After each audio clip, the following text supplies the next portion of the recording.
On some level, wisdom is a matter of making your mind your friend. My friend Sam Harris. Sam Harris. Sam Harris. One of the most influential, pioneering thinkers of our time. The more you pay attention to your own mind, you see that it has absolutely no shame. Wisdom is simply a capacity to take your own advice.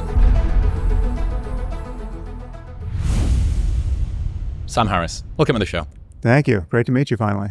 What is life like after Twitter? It is immensely improved to a degree that I find actually embarrassing in retrospect, because it's proof that I was needlessly degrading the quality of my life for it was 12 years technically. I think it was probably 5 years where it was actually degrading the quality of my life. But it was in retrospect, it was a psychological experiment that we all got enrolled in, and no one read the consent form, much less signed it. And it has given for me, if you're someone who has a significant platform and you're at all controversial, I think it gives you a sense of what the world is, which is basically false and destructive to your the feelings you have for the rest of humanity. It was kind of sort of incrementally like a slow ratchet, but never to be reversed. Often undetectable, but still nevertheless always in one direction, changing me into a misanthrope. I was just starting to perceive people who I had never met, and many who I had met, as the worst, most grotesque versions of themselves. And it's not that it's totally inaccurate. It's not that people tweet what you see them at their worst moments, or their most bad faith moments, or their most cynical moments. But it's like the evidence of those moments becomes indelible, and you lose sight of the rest. And I just was noticing this mismatch of being out in the world with people, and people are great, and then checking into my life online and recognizing that people are horrible, and just bouncing back between these two views. And I just realized I really only wanted one of them. It seems to me that a lot of people feel that when they step out into the real world, and the people who spend more time in the real world, they realize this is kind of nice. Everyone seems pretty balanced out here. No one's that antagonistic. No one's backbiting or screaming or shouting or accusing me of being a bigot or a racist or a whatever. And then for some reason you step onto the internet with frictionless communication and all hell breaks loose. Yeah. And it's not just anonymity. Anonymity is part of it, but it's also people who are captured by their echo chamber, which you're not seeing, right? Like it's this illusion that you're inhabiting the same space with the people you're in conversation with, but in reality, they're talking to their fans, you're talking to your fans, you have weaponized your fans against their fans, and vice versa, and without even necessarily thinking in those terms, those are the network dynamics of what's happening. And I just kept getting. At one point, I recognized that, barring some, bad health outcomes among friends and family over the years, objectively, the worst things that had happened to me in a decade were the result of my engagement with Twitter. And in many cases, the only bad things that had happened to me in a decade of any significance at all was born of Twitter. I think you'd managed to torpedo a family vacation in some beautiful that was paradise by sending a random tweet and then putting your phone down to come back to it and find out that there was a wasteland where once there was a Twitter account. Yeah. No, it was. It kept giving me a sense. It was the time course of interaction with it gives you this endless opportunity to comment on stuff. It's like it's always ready for your hot take. In fact, you're on there to give your hot take and to see the hot takes of others. Again, this might not matter if your hot take is, here's another cute photo of my cat, and you just get nothing but love back, right? I know there are people who have that experience. But given that I was violating the the blasphemy tests of both the left and the right on more or less on a weekly basis. I mean, I'm not aligned politically with the left or the right. It was just pain on both sides, and I had no tribe. Like if you're just on the right, or some segment of the right, if you're Ben Shapiro, you have a tribe that is going to just incessantly defend you against the left, right? And at a certain point you learn to discount the attacks of the left because you don't care what the left thinks about you. You've priced that in. Mm-hmm. You're on the right. And so it is with the left. If you're in the middle and you're actually not even an especially political person, you don't care about politics. Politics it's just an ugly necessity that you continually have to touch, but it's just you view it as an opportunity cost getting in the way of the things you actually care about. And you're not tribal, and you're not reflexively aligned with the bullet points on one side of the aisle or the other. You have offended everyone on both sides at some point. You're getting ideologically spit roasted here. Yeah, and you don't have the people who will defend you blindly Because you pissed them off last week with a view about X or Y. Even within your own audience, which is fine. I mean, I'm very happy to have the audience I have, and I like having an audience that really cares about the integrity and honesty of the very last thing I said. And if the last thing I said didn't make sense, I'm going to hear about it. But social media is just the wrong platform for that kind of conversation. Do you ever think about what civilization would be like without social media? Some of the smartest minds of our time have had their hours captured arguing over whether men are men and women are women or not, or about this particular topic or that particular topic. Do you think about how far it's set us back? Is it a net negative, net positive overall, do you think? Well, I think it's a net negative. I think it's a massive opportunity cost for almost everybody. I just think you look at what you're doing and not doing based on your engagement with these platforms. I mean, you're not tending to read good, long books anymore. At minimum, even if it's your job to read those books, it's become harder to do that. And I was certainly noticing that for myself. It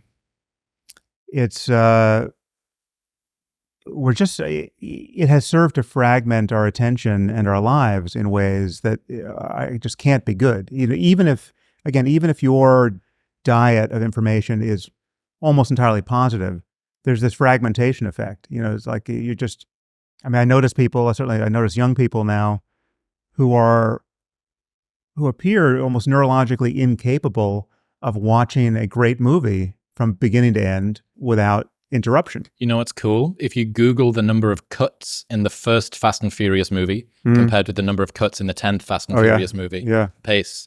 Right, yeah. It's got to be sped up. Yeah. So, I mean, I'm noticing this with my daughters. It's just like to get them to watch a movie, and it's not have a second screen out. Yeah, it's not that it's impossible, but I just noticed that they're tuned to a different cadence, and they're not even on. I mean, they're not on social media in the normal way. I mean, they don't have social media accounts. But the YouTubeification of everything has gotten in, and I think it's worth resisting. It's not that we don't have to use these tools in some way, but I think it is worth realizing that even beyond time, your attention is what you have. Your true wealth is the quality of your attention. And we've now interfaced with machinery that has systematically degraded our ability to pay attention. David Perel has this idea called the never-ending now. And if you look at the content that you've consumed, maybe not you after your exit, but most people, almost all of the content that you have consumed today has been made in the last 24 hours. Right. This never-ending now. Terrifying. Yeah. Absolutely. It's the opposite of Lindy. It's the opposite of the Lindy effect. Right. It's so thoughtless, and yet it's captivating, right? I mean, it's just this sugar high of everything. So, so I'm more focused on good books now than I was before I deleted my Twitter account, which is good. Have you reflected much on Tucker Carlson's move to Twitter from Fox News? Is this the beginning of some legacy to alternative media breakwater event, or is it just a nothingy to you? Well, I mean, I think Tucker Carlson himself is worth considering. I mean, we know, he's someone who has shilled for Trump, rather avidly for years, and yet we now have his behind-the-scenes commentary on the Trump phenomenon, describing him as a demonic force and somebody who he hates with a passion. That's what Tucker said about Trump? Yeah, this came out of his texts, got leaked from the Dominion lawsuit against Fox. Okay. Right, so we know, like the mismatch between who he is pretending to be for his audience and who he is behind closed doors is something that I think should trouble his audience, but it apparently doesn't, right? And that's also true of someone like Trump. So in many cases, you have these characters who, to my eye, are very low integrity people. I mean, you're not getting an honest look at what they really think, even though they're purporting to tell you what they think, every hour of the day, or at least every day for some hours. And I view Tucker as that sort of person, but I think we're on a political landscape now where there's no impediment to his building an enormous business on the basis of having left Fox or having gotten fired from Fox for reasons which I guess are still obscure. I mean, he's very good at what he does. He's a very good demagogue, and he's very facile. I don't think there's an ethical core there, but there's a political one, or certainly an opportunist one in the political space. And there's an immense appetite to have someone call bullshit on the powers that be, the so-called elites, the institutions, again and again and again, whether they're right or wrong. It's just like this is how it sort of opens the door to conspiracy thinking of every flavor. It's not that these contrarian takes are always wrong, because they're not, right? I mean, we're living through a time where many of our institutions have lost trust for good reason, right? But what gets layered on top of that are just lies and misinformation and half truths and a crazy sort of John Nash style connect the dots with everything. And you can find, and if you're just searching for anomalies and you're not actually held to any sort of coherent standard of having a basic theory as to what's going on, you just can find the next anomaly. Well, then you'll find anomalies everywhere, and they don't have to add up to anything except a kind of pornography of doubt, right? And that's what's being spread by people like Tucker, in my view. Did you see Douglas Murray's debate with Malcolm Gladwell and Matt Taibbi? Malk. I think I heard most of it. Yeah. Yeah. And on that, it was a discussion around, is the new alternative media, is this where we're getting the most truth from? They're unencumbered. The audience capture incentives are there, but also you are liberated to not be tamped down by whoever the bigwigs are that have got some nefarious agenda. Right. But then the other side is saying it's this freewheeling Wild West where people can just make all manner of these sorts of claims. What did you make of that landscape? Well, I mean, so I'm very biased for that particular debate. I love Douglas. Douglas is a friend, and he's obviously brilliant and just a joy to listen to. And I get a lot of his hate mail because he's somebody who's happily on the right or right of center, who doesn't have to worry about what the left thinks about him. But every time I have him on the podcast, I get nothing but pain from half my audience. If there is anything that is worth the pain of half of your audience, it's bringing Douglas Murray. Yeah. No, he's fantastic. But he is adjacent to many people who are not so fantastic, right? I mean, this is the sort of guilt by association problem that he has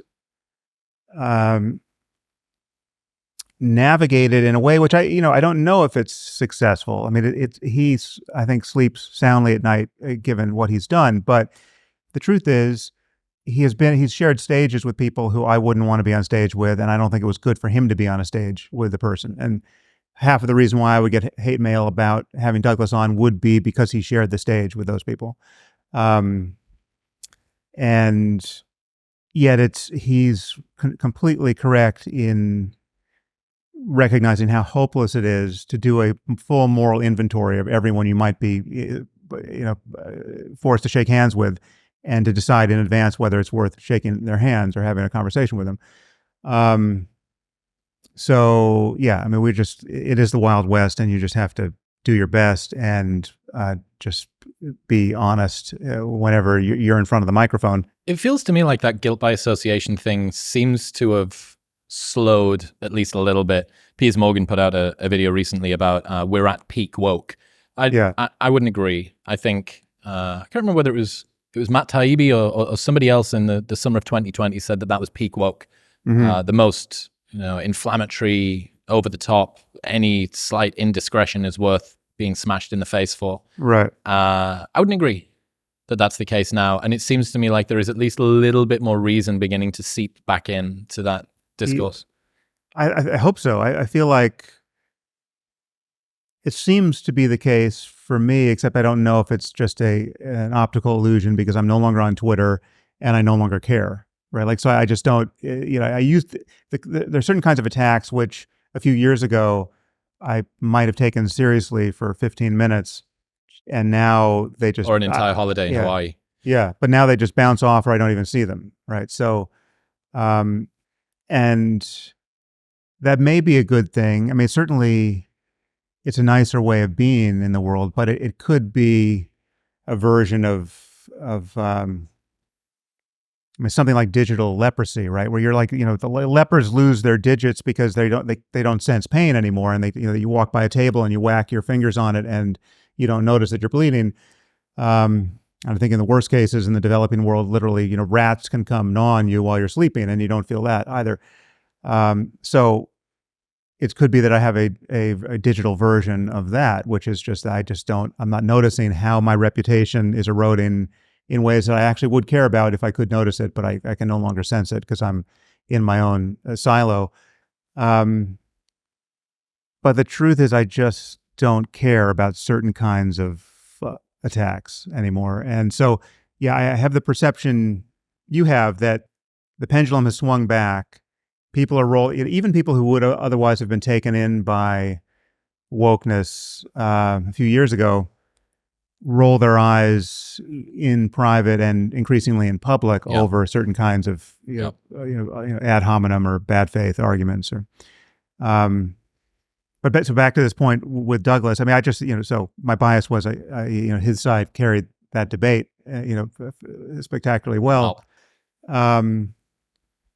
But and the truth is, I don't know Malcolm. I've been on his podcast, but so I've spoken to him, but I don't know Malcolm. Malcolm has it's not the first time he's done this in debate. He has a habit in debate of being ad hominem in a way that is, if it's ever persuasive, it's not persuasive when he's doing it, and so you sort of lose just by default, whatever the actual topic under discussion. Do you remember the talk that you gave on death and the present moment? I think it was the Australian New Atheist Society, something like that. It was a big, it was called the Global Atheist Convention, or a Global Atheist Alliance. But I think at that point, maybe still, it was like the biggest atheist convention ever. So I went to a few of those, but that was one. How should it inform the way that we live our lives, do you think, given that we know that they're going to end sooner or later? Well, I really think that is whether you think about it or not, that is the ever-present subtext to almost everything you care about, should care about, fail to, when your priorities are not straight, when you have regrets, it's against the incessant ticking of the clock that all of that makes sense, and the imperative of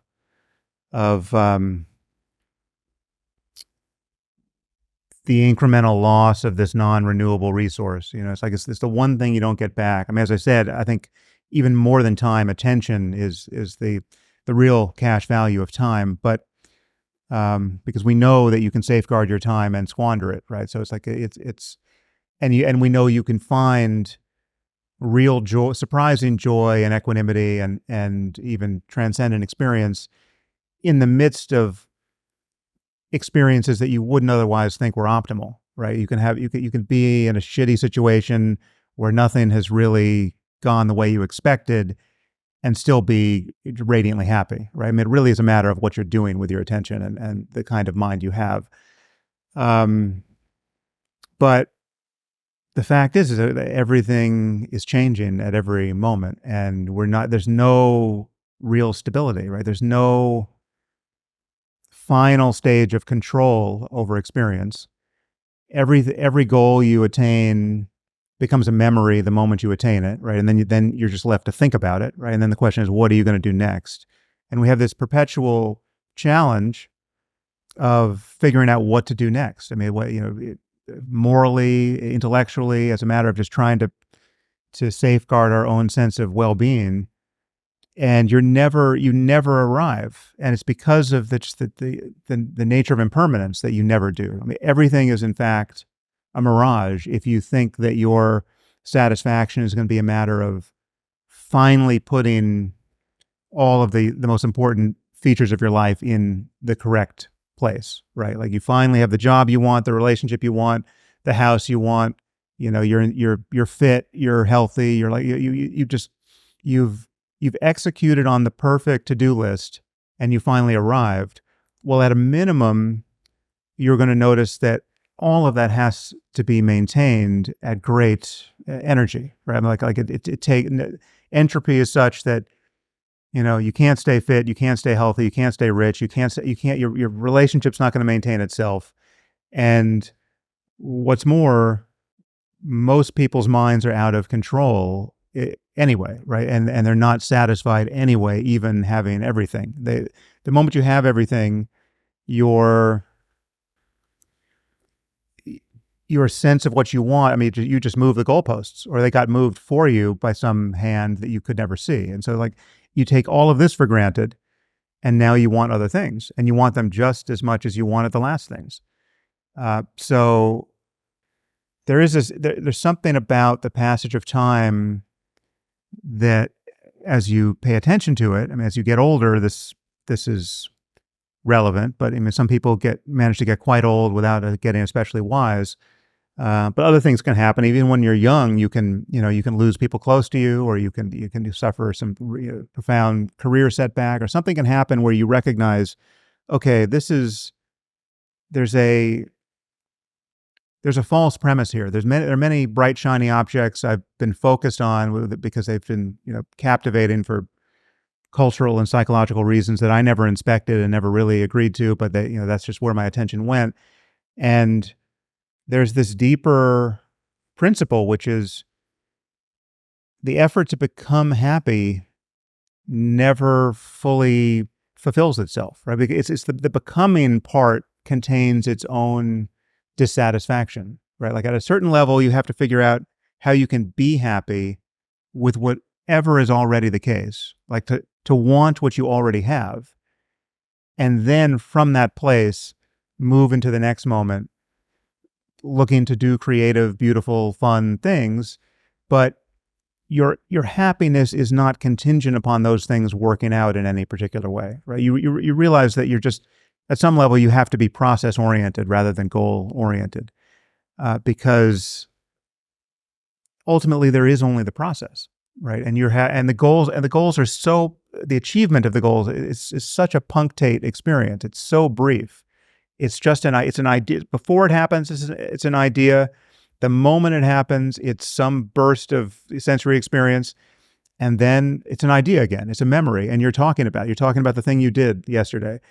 It's not good enough. That could never have been good enough for a truly satisfied life. We'll get back to talking to Sam in 1 minute, but first I need to tell you about our sponsor, BetterHelp. There might be something interfering with your happiness or preventing you from achieving your goals. It is unbelievably helpful to have someone professionally trained who can help you get through whatever you're facing. The service is available for clients worldwide. You can log into your account at any time and send a message to your therapist. They'll give you timely and thoughtful responses. Plus, you can schedule weekly video or phone sessions so you don't even have to leave the house. It is a quicker, cheaper, and more convenient way to start doing therapy, and you do not know just how good the texture of your own mind could be if you started working with someone professionally trained who can help you get through whatever you're facing. You can switch therapists for free if it doesn't work out for any reason, and there is no additional charge. Head to betterhelp.com/modernwisdom to get 10% off your first month of therapy. That's betterhelp.com/modernwisdom.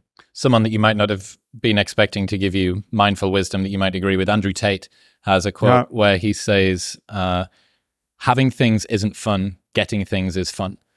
And I think that what he's referring to there is the hedonic treadmill that we're talking about, the fact that it's in the anticipation of an event that we think it's going to happen as a club promoter for forever. And we would be creating anticipation for this next new DJ, this next new whatever that would happen. But the protracted nature of the buildup was what people looked forward to. Yeah. They looked forward to the advance of it. When the event happened, in fact, they did a study where they got people to track, they pinged their phones and got them to track how their happiness was throughout the entirety of a night out. And the most fun part of a night out is getting ready with your friends before you head out of the door. Yeah, I mean, neuroanatomically, the reason why that is the case, because it's just our dopaminergic system gets driven not by pleasure itself, but by the expectation of pleasure. That things are about to get. It's the center of the bullseye is the pleasant surprise. Like this is about to get better than I was expecting. Right, like that's the thing that is truly reinforcing. Yeah, I fear I might have made an error by saying that I have a guest coming on that I was very excited about, and now if someone isn't sufficiently excited about you, then their dopaminergic system is going to fall through the floor. Yeah. It's just one disappointment after another. But so like Andrew Tate's a perfect example of somebody who, again, he's not. He's radioactive for obvious reasons. I haven't met him. I haven't done an especially deep dive on what he's guilty of, or I mean, he's obviously he's got issues, but I just feel like we're at a moment now where there is such a thirst for wisdom that it can come from so many different places, and those places can be more or less contaminated with concepts that are more or less toxic, more or less divisive, more or less confusing. And yeah, I mean, I've watched enough of his stuff to see why young men are getting addicted to his content and thinking that he's their life guru. And I've also watched enough to think that it's not ideal that he's the voice of a generation, right? Like we need a more compassionate, less self-infatuated standard for manliness and success than what he's putting out. If I was to, I've got Jordan coming on the show again at some point later this year, and it's something that I think I'll speak to him about, that he's onto big things with this ARC, which is kind of his competitor, I think, to the WEF that he's doing later this year. Yeah, I haven't followed that. Yeah, no. But I do think that Jordan's relative abandonment of the conversation directly to young men, to move on to other things, whether it be climate change or the trans issue or pick your poison about whatever he's got interested in recently, I think that has left a vacuum, and you can't expect anybody to go through life without insights coming from somewhere. And whether that insight is for young men or young women or old men or old women, whether it's Andrew Tate or Whoopi Goldberg or whoever happens to have the hot take of the week and trend sufficiently highly on Twitter,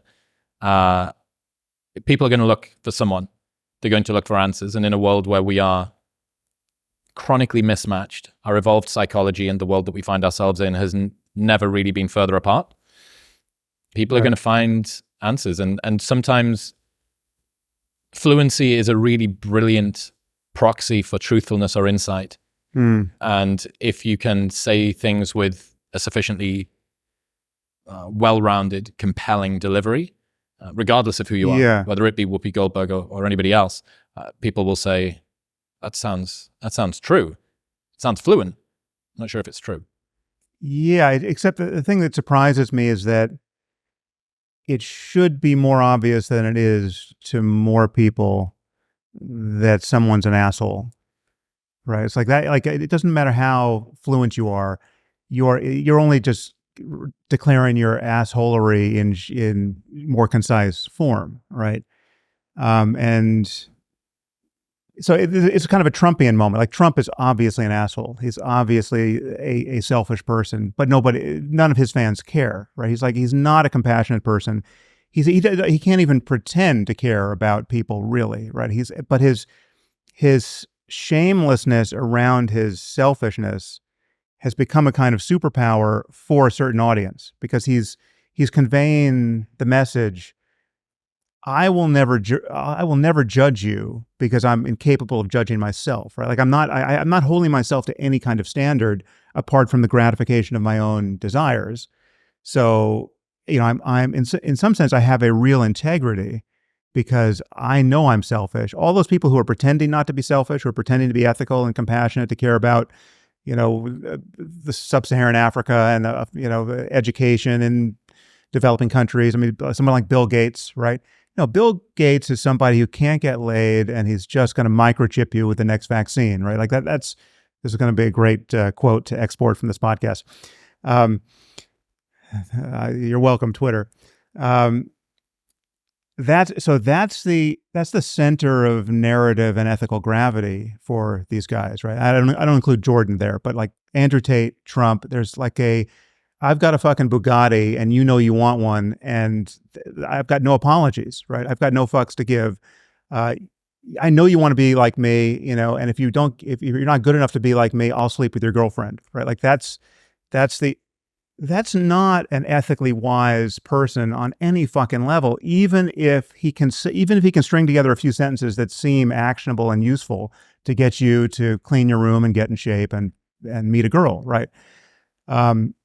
We should be asking more of our elders than that, right? And so where I part ways with Jordan, again, I do not put Jordan in the same category, but he has a very different view of the kind of the status of objective empirical truth in relation to the stories we tell about ourselves and our place in the world, and what makes life worth living, what will allow for a society to really cohere around shared values. And he thinks that there's a layer of storytelling and what I would call myth and fiction, really in a way that is kind of somewhat derogatory, right? It's not to say that I don't see the power in it, but it's just what I want to do is be able to distinguish between a layer of wishful thinking and a layer of delusion and a layer of ancient confusion that is still has good standing among millions of people, and probably some symbolic truth or figurative truth in there too, and a kind of harmless uses of the imagination that could be ennobling and fun and empowering, right? And kind of core truths that don't require a story to be ennobling. Did you see that Jordan got into it with Richard Dawkins? Well, you wouldn't have done. You're off Twitter, so I'll be the weather vane to update you on whatever's happening in Twitter's conditions at the moment. A clip of Richard went semi-viral of him criticizing the Old Testament God. Right. And then I think Jordan basically called him out anytime, any place, anywhere. It wasn't far off that. I think that the actual tweet was about saying that it was, I think, damaging science and doing a disservice to maybe Dawkins himself and some other stuff. Yeah, well, so I agree with Richard with respect to what I think of the Old Testament God and the moral instruction we can or can't take from him. I mean, I just think I just don't think that the Bible is the wisest book we have, even though there are pearls of real wisdom there, which I understand that people love. It's a book. It was clearly written by human beings, right? So the fundamental, the breach point is upstream of many of the things people might want to debate. There's just this basic claim. We've got millions upon millions of books. Were they all written by people or not? right? And the moment you admit that they were all written by people, okay, we're having a very different conversation about the status of religion. Certainly the religion of any of the religions of Abraham, right? I mean, these are claims at bottom. Judaism, Christianity, and Islam are claims about the divine origin of a specific book or certain texts. And some of these texts were canonical for centuries and then got thrown out, within Christianity, and then some got added later.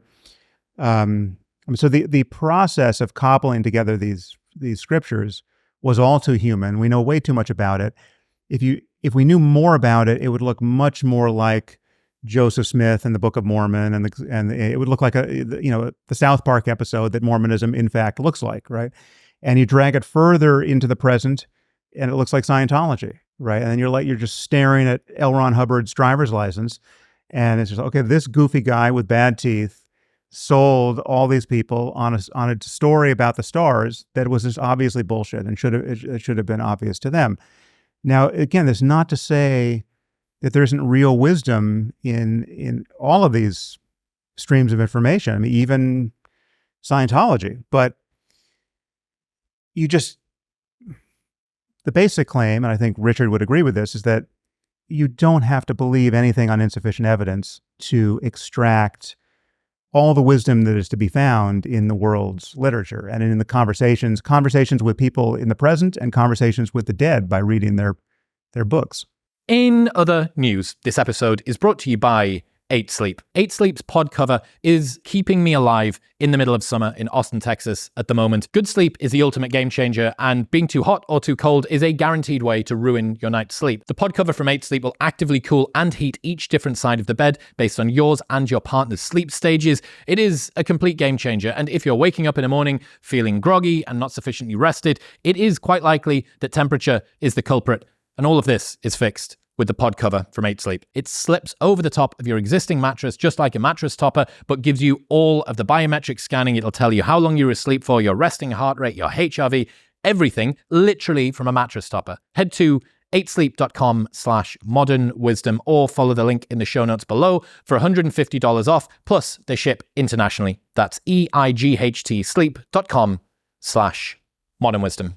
The first time that I think I heard of Jordan was that first conversation that you guys had. It was a podcast, maybe in a bar, you in a hotel reception or something, and there was a chinking of glasses. Oh no, that would have been probably Dan Dennett. Okay. Dennett and I had a debate in a bar, but Jordan and I had a debate on my podcast. Right. Well, I'd heard this conversation, and I remember thinking, like, who's this Canadian fuck having a pop at Sam Harris at the time, and then later on went on to really sort of fall in love with Jordan's work as well. I think there's an awful lot of people who want to see that public relationship between you and him rekindled. Well, it hasn't. I mean, to my eye, it has not been broken. I mean, I like Jordan. I mean, I think this is what I imagine, because I have not had any dialogue with him in a couple of years. But I mean, Jordan and I disagree fundamentally about religion, I think, and we've debated that, ad nauseum. I mean, we've probably got like 12 hours, on the mic in various venues debating that, and that was fun. And I'm always happy to talk to him. And I think while we disagree, I think he has really helped millions of people. I mean, I think there's no question. I know what it's like to be with him at an event and to hear from the people who are, hear from his fans and my fans side by side, sitting at a table for an hour after an event where we, had a debate in front of 8,000 people. And there's a slightly different flavor to the people whose lives we've changed, right? He's intersected with a different group of people at a different point in their lives than I have, for the most part. How would you categorize that difference?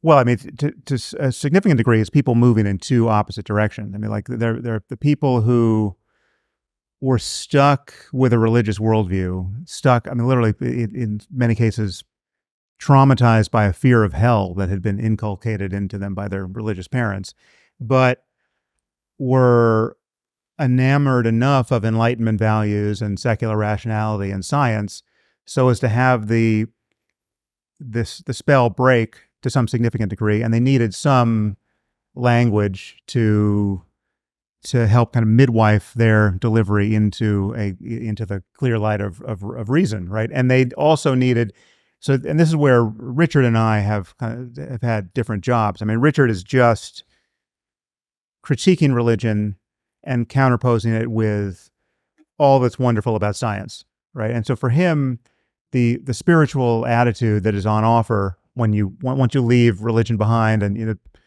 close the church doors behind you is awe at the beauty of nature and just amazement at everything we are learning and may yet learn about the way the world works and the way the mind works. And I mean, we are, now to use Newton's image, I mean, it's like we are children on a seashore playing with shells, and the vast ocean of ignorance and potential knowledge, it just awaits our inspection.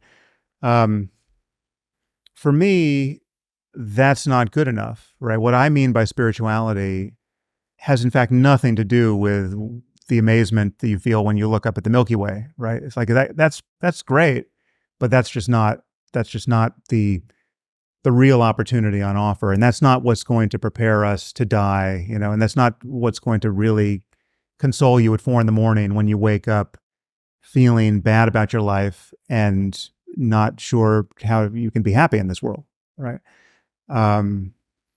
So I'm convinced that at the core of every religion, there were real transformative and transcendent human experiences that are attested to by the literature and traditions that have grown up around that religion. So there really was, presumably there really was a person, in history by the name of Jesus who had this effect on the people around him and said, something like what he is purported to have said in the Bible. And I can understand all of that as an absolutely predictable result of certain ways of paying attention that are available to every human being now, then and now, which allow you to recognize that this ego you take yourself to be is an illusion, and it allows you to recognize that unconditional love is actually a possibility, right? Like it's possible to just feel shattered by your love for all sentient beings, and to bask in the profundity of that way of being. And that's on the menu. And whether you have to go into a cave and meditate for a month to find that, or you take MDMA, or there are ways to perturb your nervous system such that the testimony of someone like Jesus or Buddha is obviously not a fraud. It's obviously not a confession of psychopathology. It's obviously not a delusion about belief-based delusion about what happens after death, or about invisible parts of the universe and populated by angels or deities.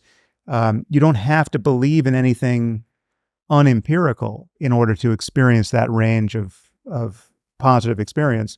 You just have to learn to use your attention in the right ways. And if you can't do that, there are psychedelics offer an imperfect method for glimpsing that. Yeah. I mean, it's definitely reliable. It's a reliable glimpse of something that is different enough, assuming you have a positive experience. I mean, you can have a different enough negative experience that will convince you of something else. But if you have a different enough, extraordinarily positive experience, you'll be convinced that, okay, whatever the possibilities of sustaining that may or may not be, it is just clear that this experience is possible because I just had it, right? I just had it for 4 hours. And I can no longer imagine that human consciousness is in principle confined to kind of the mediocre bandwidth I tend to experience when I'm just checking my email and then checking Twitter and then worrying about my future, right? I actually don't think I actually closed the loop on what I wanted to say about Jordan there, though. So Jordan and I differ in he wants to support a much more traditional picture of the utility and even necessity of religious thinking and religious identity, and that way of giving meaning to one's life through traditional stories and stories which I think a literal belief in can't be justified based on what we have come to understand about science. And I just think that the burden is on us at this point in history to find a truly non-sectarian way of telling ourselves a story about what we value and what is possible, right? And we do that in other areas of our lives. I mean, science is one very clear place we do that, where there is no to say that there's American science versus Chinese science. I mean, that's just not science. Science is at a layer more fundamental than those cultural differences. And so it has to be with something like ethics and spirituality. You can't talk in the end. You shouldn't be able to talk about Christian ethics or Christian spiritual insight. And Jordan's not convinced of that, or he's apparently not convinced of that. And so that's what we still disagree about. But I think the thing I wanted to say was that. So you seem to allude to some sort of breach between us, which I certainly don't feel and haven't experienced. I can only imagine, though, that in his world, given what was happening to me on Twitter when I left, he perceives me as somebody who has just gone off the rails in some way, right? Because he in his world, and this is what was so amazing to see. When I was looking at Twitter, if anyone doesn't know what I'm talking about, there was this whole Hunter Biden laptop situation where I commented on the Hunter Biden laptop thing on a podcast. A clip from that podcast got exported to apparently every planet in the solar system, and it had an enormous effect right of center, right? So right of center, I had just destroyed my career, right? I mean, literally, I'm hearing from people like, oh my God, are you okay? Right. And in my world and in every channel I care about, literally nothing had happened. Right. And so, Jordan lives in the world where I just kind of torched everything. So I can only imagine that he has some view of the truth is, I would expect him to be genuinely confused about what I believe about things like free speech or any of the relevant variables there. Unless he happens to listen to my podcast, which, I don't know whether or not he does. I think the potential breach that I was talking about was more just that there is a hunger for you and him to speak. I think that you've both been formative to a lot of people's intellectual journeys in one form or another. And I think people are hoping that there is yet more juice to squeeze from your conjoined lemons in however way that happens. Well, I'm always happy to talk to him. I think the thing that got into my head is someone sent me a clip from Joe Rogan's podcast where he and Joe were talking about me, and Jordan seemed to be talking about me as like a cautionary tale, like look what can happen to somebody, and Joe said something like, "Oh, I still have hope for Sam," and they're, in my view, they are in this contrarian echo chamber, right, where mRNA vaccines are terrifying. COVID was no big deal. January 6th was maybe a non-event, right? The libtards are trying to ruin everything. And there's a whole picture of sort of audience capture and information skewing there, which I understand. I mean, that's sort of like if I look to my left, I can see all that.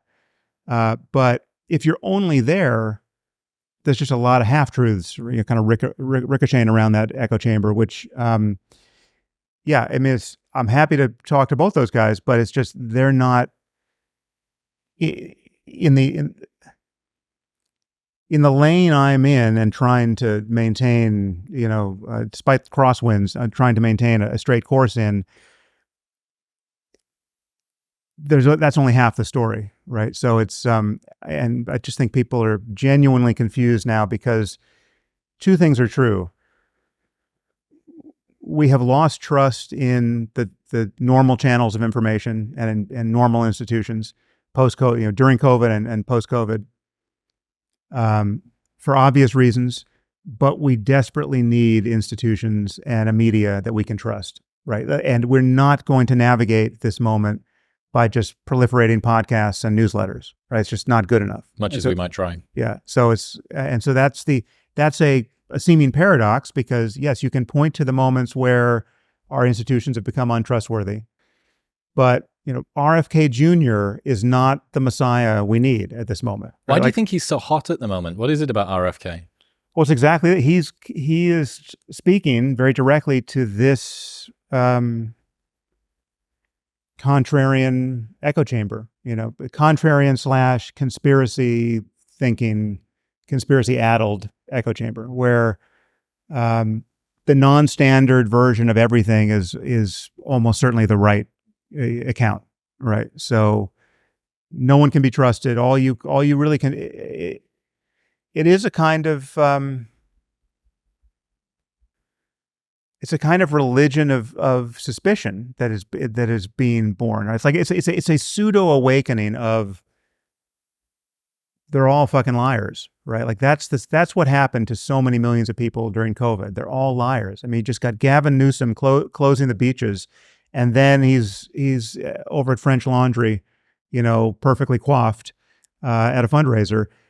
It's that hypocrisy that people found. I mean, that was just a 20 megaton moment of hypocrisy that detonated and it broke trust with half the country, and so it's, again, that's all understandable, but we have to be realistic about just what is true and likely to be true in each moment. And is everything the CDC says likely to be wrong?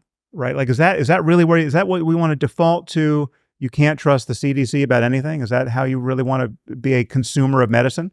It's completely unworkable. What we need is a CDC we can trust. And insofar as we don't truly have that, then that is where we have to perform surgery. But it's not like we can tear it all down and then we're just going to chat GPT our way to health.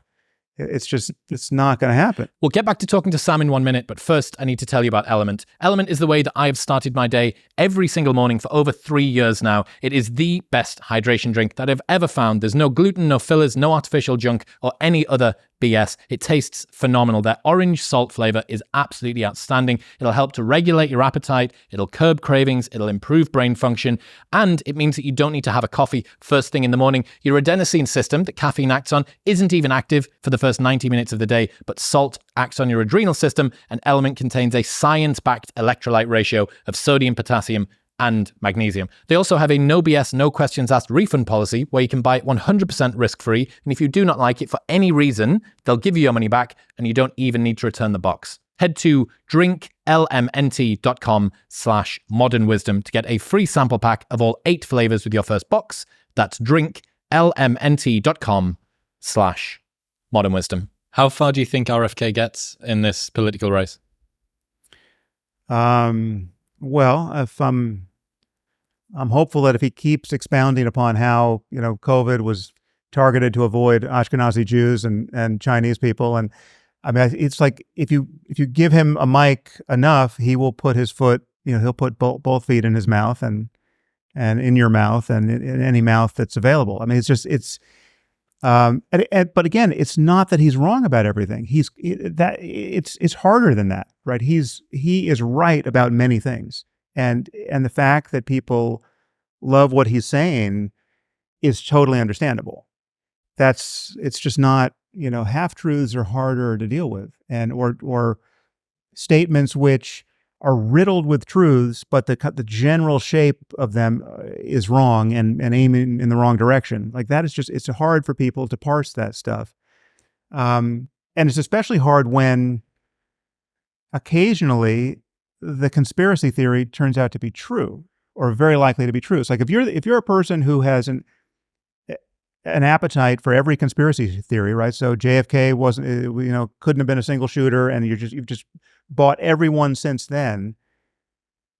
Then you're going to be when COVID likely escaped a lab in Wuhan. If you're the first person to sign up to that in an environment where everyone's being called racist for signing up to that, you're going to look like this contrarian genius who just they couldn't fool me, right? I knew that it likely came out of a lab. Whereas the rational position to have had, I mean, you have to take all of these things a la carte, right? Like you just have to honestly investigate, within the confines of opportunity costs and bandwidth. You have to investigate them as they come. And I mean, with that one in particular, it was always obvious that it was at the very least plausible that COVID could have escaped a lab. We just know we have a problem with lab leaks. And there was the Wuhan Institute for Virology right there working on coronaviruses. It was never that was a woke shibboleth bullshit to call that racist, to worry that it could come out of a lab. Should have spoken to Rob Reed. That would have made it easier. Which Rob Reed is that? That did Afteron? Didn't he do a big? Oh, right, yeah. I was thinking about the Christian Rob Reed. Yeah. So Rob and I did a podcast on this kind of topic, lab leaks in general and synthetic bio in general. But again, you can't give, so if someone like RFK Jr. likes all the conspiracies, like every one of them, he likes the, cell phones cause glioblastoma, idea, which again, it's totally possible, right? It's like, it's not that it's not worth looking into, but if you like that one, and you like the Bill Gates microchipping one, and you like the Wuhan one, and you like that COVID itself was just a pandemic, and you like all of these, and you like the Ashkenazi Jews don't get COVID, you just have, it's a characterological problem. You have this appetite for, I mean, you see this, the true avatar of this way of thinking is someone like Alex Jones, right? Like, and again, I don't know if Alex Jones is just a performance artist and it's cynical and not real, or if he really believes what he says he believes. But assuming he believes what he says he believes, he is just, it's like you're a nymphomaniac and what you love is lies, right? And half-truths, right? You just love the least credible ideas. Whatever can come over the transom, that's what gets you hard, right? And so that you're just going to keep doing that.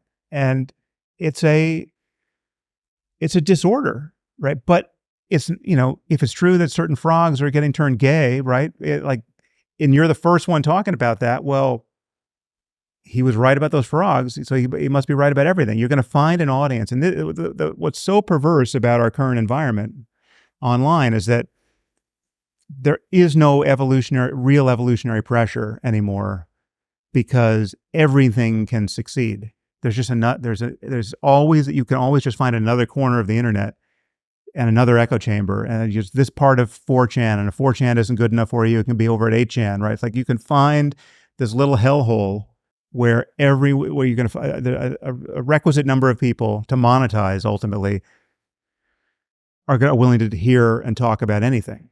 And so I, unlike many of the people we just spoke about, I'm convinced that we have an enormous problem with misinformation that is held in tension with our desire for free speech on every topic, 24 hours a day, that we have to take seriously. We have to take, and it's not that we should ever write a law which says people have to go to jail for saying crazy things. I think the First Amendment truly is sacred, and the right, it's just beyond sacred, it's just the right algorithm to have to run a democracy. And we have it in America, and almost no one else has it. But that's not the same thing as having a right to the gamification algorithm that boosts the craziest stuff preferentially to the ends of the earth and maintains it forever, right? And now you add generative AI to that, and I think the problem just gets worse. So, yeah, I'm worried about consequential lies and half-truths in a way that many of my colleagues in Podcastistan aren't.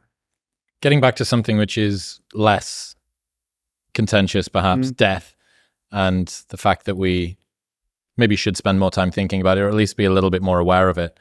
I want to read a quote from that presentation that you gave on death in the present moment. As a matter of conscious experience, the reality of your life is always now. And I think that this is a liberating truth about the nature of the human mind. In fact, I think there's probably nothing more important to understand about your mind than that, if you want to be happy in this world. The past is a memory. It's a thought arising in the present. The future is merely anticipated. It is another thought arising now. What we truly have is this moment and this. And we spend most of our lives forgetting this truth, refuting it, fleeing it, overlooking it. And the horror is that we succeed. We manage to never really connect with the present moment and find fulfillment there because we are continually hoping to become happy in the future. And the future never arrives. It is always now. However much you feel you need to plan for the future, to anticipate it, to mitigate risks, the reality of your life is now. Even when we think we're in the present moment, we are, in very subtle ways, always looking over its shoulder, anticipating what's coming next. We're always solving a problem. And it's possible to simply drop your problem, if only for a moment, and enjoy whatever is true of your life in the present. You say that your mind is all you have just before that. What does that mean? And reflecting on that statement now, what did you hope that people took away from it? Well, there's this, we've spoken about it a little bit already. There's this fundamental truth that you never truly arrive if your attention is always purposed toward looking for the next thing, anticipating the next thing. If even in the presence of that very thing that was the next thing and now it's now, you are busy telling yourself a story about it. You know, if your engagement with it is mediated by thought in each moment, and you can't actually make contact with it, you can't. There's this dissatisfaction even in satisfaction, right? You get the thing you were longing for, and you have you're so distractible, you're so burdened by this automaticity of thought, this conversation you're having with yourself, that the present moment isn't even salient enough to you, right? And so it's a most of us, most of the time, live in that kind of, we get buffeted between anticipating the future and thinking about the past. And that flicker happens over even the present moment, right? I mean, we're just, like, even in a conversation like this, like I'm saying something, if part of my attention is, well, I mean, have I gone on too long about this? Or it's like, did that even make sense? There's part of me that is potentially talking to myself about the very conversation we're having now. Now, that is all too normal. Everyone is in that position. I mean, people who are listening to us now are struggling to follow my train of thought as I speak. One, because I'm long-winded, but two, my speech is competing with speech that there is occurring to them in their head, right? They're saying, well, what's he talking about? Oh, Jordan didn't say that. Where does he get off talking about Jordan now? And there's someone in their fucking head who seems to be them, but strangely not them, because if they're the one talking and also listening, why are they having that conversation in the first place, right? There's this, people are looking over their own shoulder into even when they're trying to seize the present with both hands, right? Even if they take my advice in that quote and say, okay, I got to be all about the now, right? The future never arrives. There's just now. So let's enjoy the now. What they will find is they lack the tools to really do that. And so one tool, again, is something like psychedelics, right? You take the requisite dose of LSD or psilocybin or MDMA. These are potentially very different experiences, but they're what will happen under the aegis of any of those compounds is very likely you will have a full collision with the present moment of a sort that you have never had before if it's your first time on one of those drugs. And all of a sudden your sensory experience and even your conceptual experience will begin to unfold, and you will realize there is just much more here than you realize, right? Like everything becomes a kind of miracle. And the problem with that is that finding meaning in everything is crazy, right? You become the guy who's just like, if I'm staring at this microphone, I come here stoned and I'm just like, oh my God, that microphone is just, that's not the guy you want on your podcast, right? So, but it is possible. It is possible to fall into the well of being such that the present moment lacks for nothing, right? You recognize that love, what you really mean by love, what you should mean by love, is not this transactional thing that you get going with a specific person because of your shared history together and because of their qualities that you happen to like. It is actually a state of being that you can just plunge into, and you recognize that this is the point of life is to recognize this more and more, right? And love is one facet to this jewel. Compassion is another. Just awe, is another. I mean, it gets different shadings depending on the environment you put it in. I mean, it gets like if you're in the presence of human or animal suffering, well, then compassion is the thing that gets amplified. But in real silence, and in a real undistracted collision with the present moment, when you don't have this voice in your head diverting you or coming up from behind seeming to be you, right? Like, but what happens is people feel like a separate self. I mean, here, perhaps I should rewind for a second. Here's the starting point for 99.9% of humanity. People feel like a self. People feel like they're a subject in the middle of their experience, right? They feel like they're having an experience. They feel like they're on the edge of experience in some sense. They don't feel identical to experience, right? So an experience is, your 5 sensory channels and your mind, right? So you've got your seeing, hearing, smelling, tasting, touching, thinking, feeling, emotions, and you've got this whole cacophony of what it's like to be you in each moment. And sometimes it's very, very pleasant, and sometimes it's very unpleasant, and sometimes it's just, normal, and there's nothing really especially salient about it. And the default sense is to feel like a self in the middle of that, right? And it's that starting point that is actually the basis for all of our dissatisfaction and psychological suffering. I mean, that is the knot that has to be untied that really allows for a recognition of what the mind is like prior to identification with thought and prior to this capture by this reflexive seeking and not finding operation that we're constantly engaged with. So, it's possible to. So, yes, on some level, certainly spiritually speaking, now is everything. There really is just consciousness and its contents in each moment, right? And there's never a reason to wait to recognize that, right? This isn't to disavow all the other projects we could have in human life that take some time to accomplish, right? I'm not saying everyone should just become a monk or go to a cave and starve. I mean, like there are things that I like to do in the world and want to get done, and I have projects. But in each moment, the question is, what is available to attention, and why do you suffer, right? And if you're going to ask yourself, why do you suffer in each moment? Why is this moment just a little crappy, right? Why is it just not good enough? Why am I looking forward to this thing in an hour and am unable to locate a real ease of being now, before this good thing happens,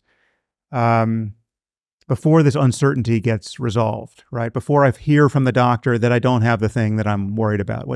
All of these contingencies. What's available now, what you find is, and meditation is the ultimate answer to this, in my view.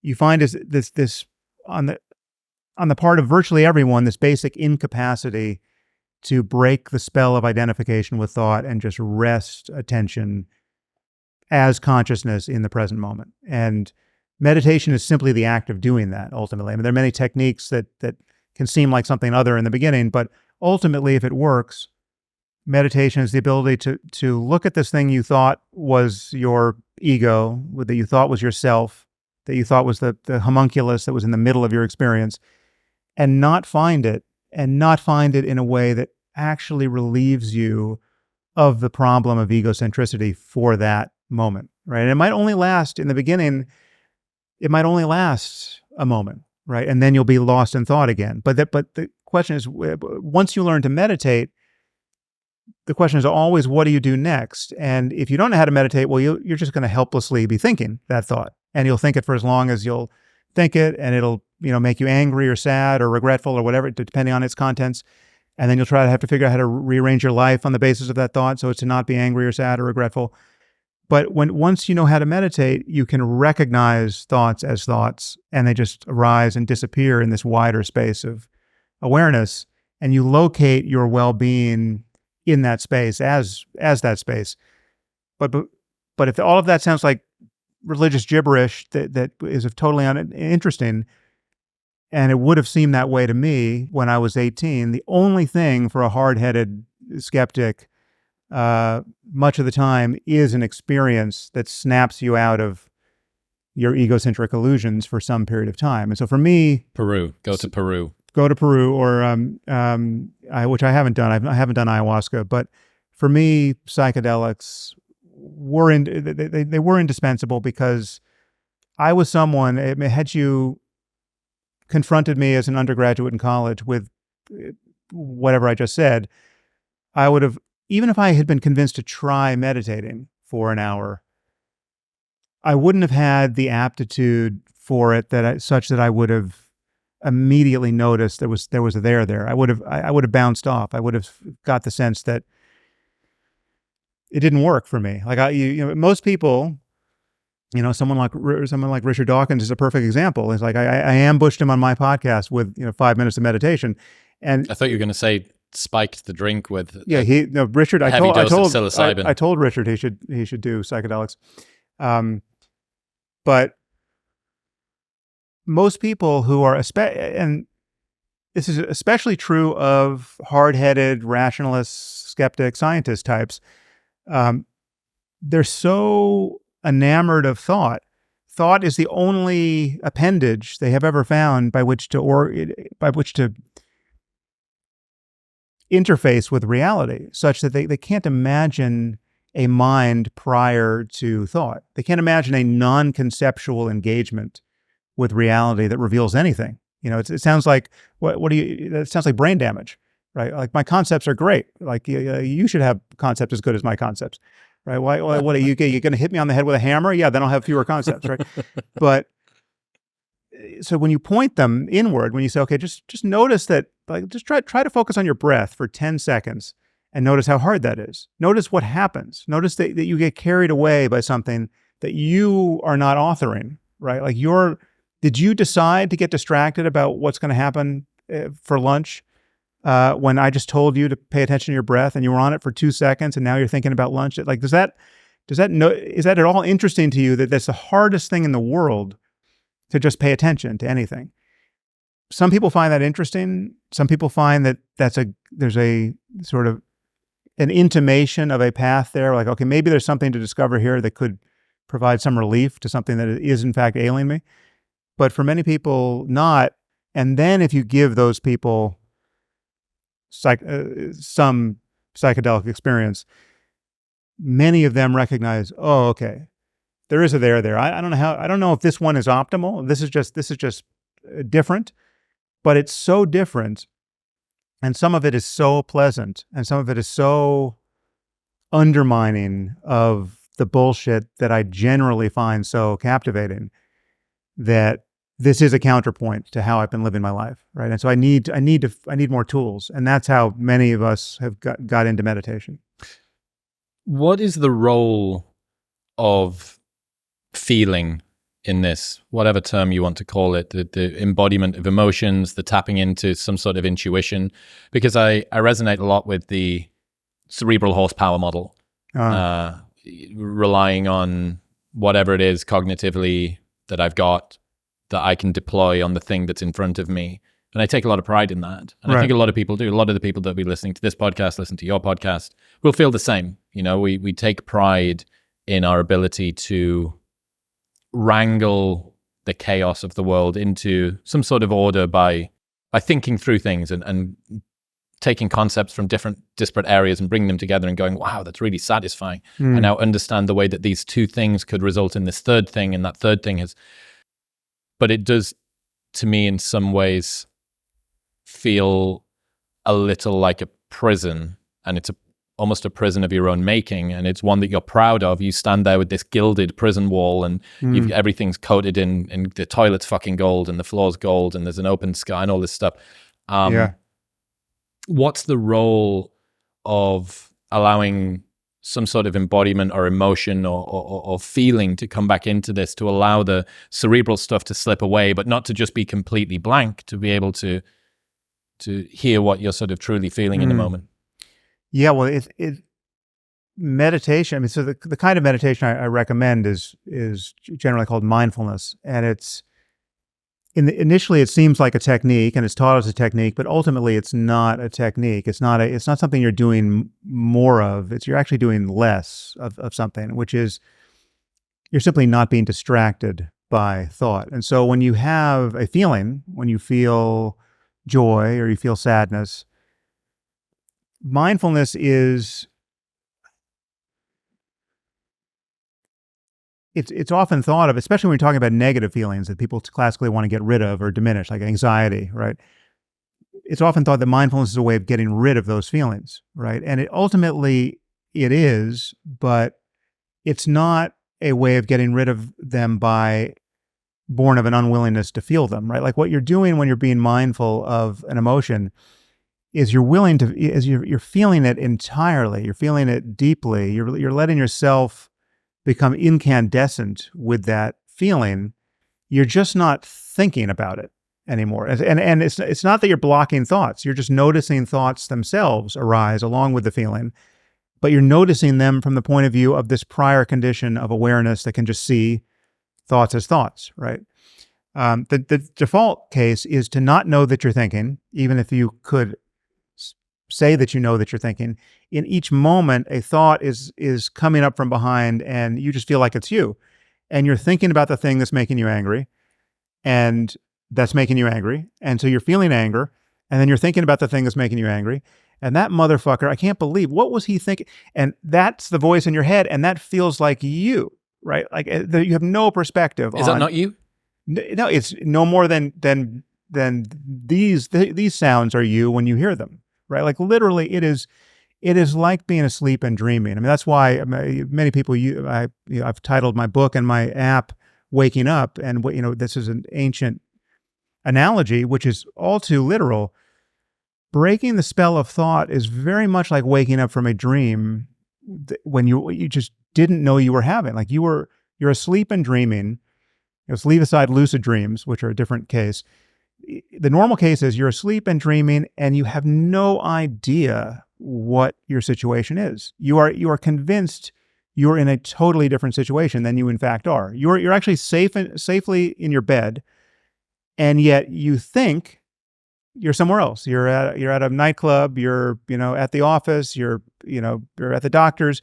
Something, and it could be an emergency, and it's completely imaginary, right? It could have some point of contact with your life, but it's completely imaginary. And the amazing thing about dreams is the transition from waking to sleep to dreaming is one in which we never register a moment of surprise, right? Like it is amazing that your mind is capable. Like you go to sleep in your bed, and then the very next thing that happens to you as a conscious entity is totally discontinuous with where you were in your memory 15 minutes ago and where you in fact are in this moment. The laws of physics have been suspended. Dead people are now walking. I mean, literally talking to someone who's dead, and you might be surprised they're dead. But I had a dream a couple of days ago that I'd committed a war crime, and the old cricket team that I used to play for 20 years ago was hunting me. And I'm pretty sure that you were there as a newscaster. So it makes perfect sense. Yes, obviously. Yeah, but that failure of reality testing is something we are guilty of in every moment that a thought seems to be what we are, where it seems like our mind becomes identical to this voice in our head, where you just feel like, again, you're listening to me, you're not grokking what I'm saying. The voice in your head says, what is he talking about? Is this Buddhism, or like what's this guy banging on about? Okay, that is just arising out of not where, right? There's a total fucking mystery at your back, And then you've got this language and you, in many cases, imagery getting piped in from, the stage right and stage left, and you can't figure out how to turn to see where any of this is coming from. Where are thoughts coming from? It's utterly, subjectively speaking, as a matter of experience, it's utterly mysterious, right? Like and once you break this spell, once you see, it's very much like waking up from a dream. Like once you begin to wake up from a dream, like it could be as bad or as seemingly consequential as possible, right? You're on a battlefield, you're being prosecuted you're being chased as a war criminal, right? Your adrenaline is up. The moment you begin your alarm goes off, and the dream is so insubstantial that in most cases you can't even remember it, right? Like it could have been really intense, and yet it's so discontinuous with your normal waking consciousness that when it begins to erode, sometimes you can just get this wisp of, wait, was there a beach? Like there's just nothing left, and yet it was all encompassing when you were having it. We live our lives, so that strikes us as perfectly normal because basically we all dream when we're asleep, and it seems fine. Most dreams are fun or not, but no real consequence. We all live our waking lives having this conversation with ourselves, which is also totally normal. Everyone's doing it.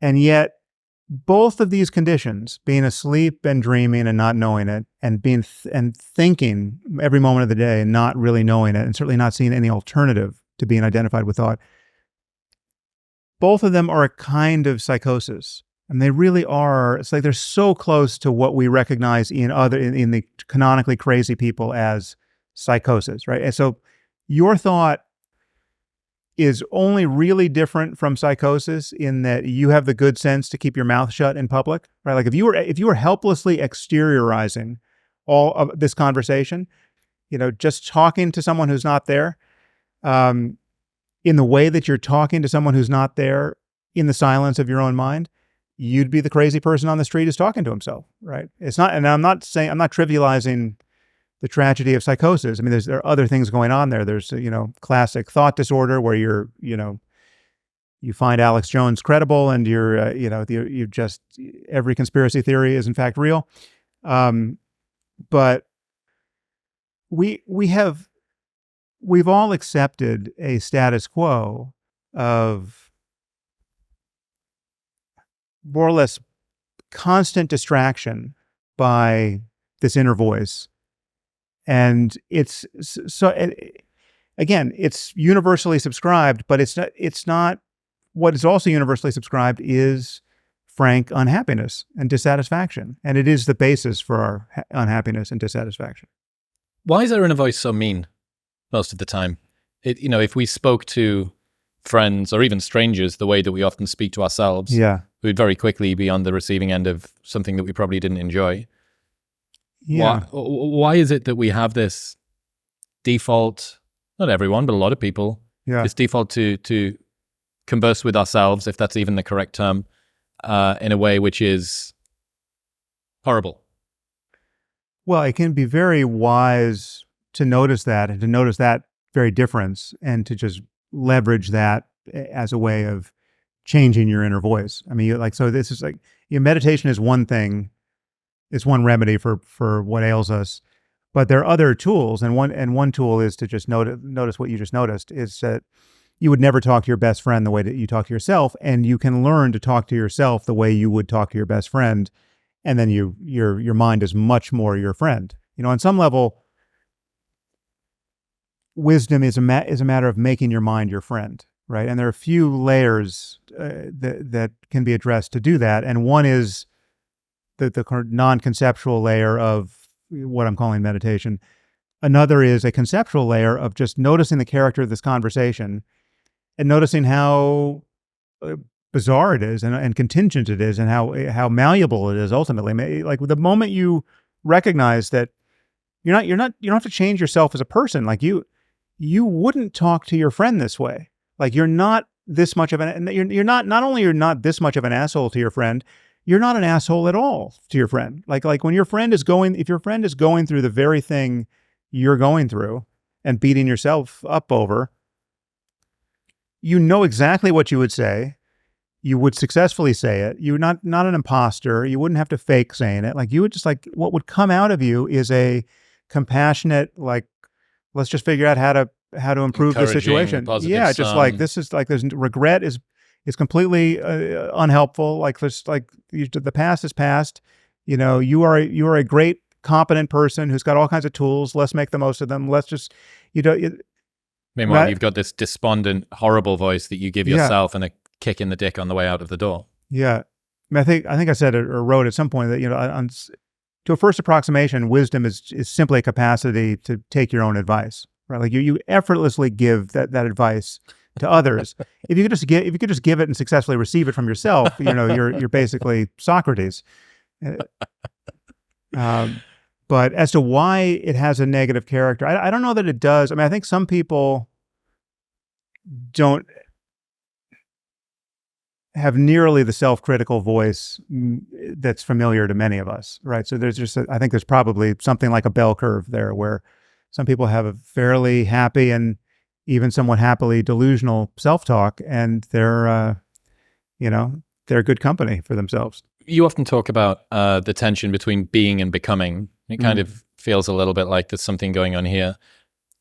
I'm fascinated with this relationship between finding peace and happiness and gratitude with what you have while asking for more from yourself and hoping that you can achieve to be able to feel gratitude and drive at the same time. Why this to me feels like a perpetual challenge, a perpetual difficulty, because the drive to do more often, not always, but often is driven from a sense of insufficiency. It's driven from a lack. I will be happy when, so on and so forth. But the thought of going through life and just leaving it all on the table because I'm just in this state of sort of constant orgasmic bliss and I don't fucking need to do anything anymore because I'm just blissed out, man. Yeah. Also doesn't sound particularly great. And I struggle to achieve that no matter how much tantra I try. And talk to me, this tension between the drive to do more, the acceptance of who we are, the wanting to show up in the world and to give it everything that we've got, and the gratitude for the things that we already have. Yeah, well, it is a constant tension. And I think you want to be biased on the being side of it. I mean, certainly if you've succeeded enough, right? Like if you recognize that you've won the lottery on some level and you are in a position now where there are billions of people who would consider their prayers answered if they could trade places with you, right? And there'll be a time in your life where you would give anything to trade places with who you are now, right? Like when you're in your last months of life and you're terminally ill, or you've lost someone very close to you. I mean, there's like when you have this moment in the sun where things are basically going well, right? I think it's appropriate to have a module in your mind which continually pings you, which says like if you can't enjoy this, right? Like if this is going to be wasted on you, you're never going to be happy, right? Like this, you should be able to enjoy this part. Like this is dessert, right? Dessert has arrived, and whatever story you have about all the other things you might do or become, this is really like this is a wonderful life, right? So can you settle into this at all with your attention, right? And if you can't, I think that's the problem to recognize, right? Like if the thing you should want to become is someone who's better at recognizing the beauty of your life moment to moment, right? Now there's a paradox there that ultimately has to be overcome, right? Like the wanting to become more spiritual, wanting to become a great meditator, wanting to become enlightened. That's a knot that gets untied, but it's a fairly refined one.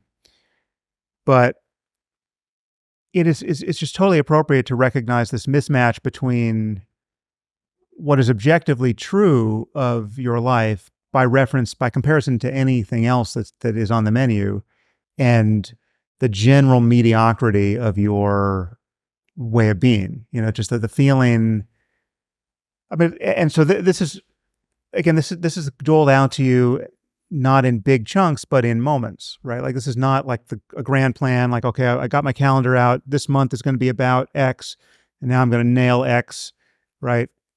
It's much more 1,000 lessons over the course of a day, right? Like you have to just be attentive to moments where you miss it, and moments where you, and then just recognizing that it's available now, right? Like you were a moment ago, you were tied in a knot somehow for some reason, things were awkward or weird, and then and now you're back, right? So like I was coming to this interview, and I was late. I was 15 minutes late, and I hate being late for whatever reason, and so I'm kind of rushing to get out of the house, and my wife has got her own day ahead of her, and she's rushing to get out of the house, and we're sort of ping-ponging around each other, and we're kind of missing each other, and in and out of the bathroom, in and out of the closet, and I say goodbye to her, but it was a sort of a goodbye like, I've just completely missed her, like this beautiful woman who I've decided to spend my life with, and she's now just basically an obstacle I have to navigate around. So it would be, 30 seconds earlier than I would otherwise be if I just took a moment to recognize how beautiful my life is, right?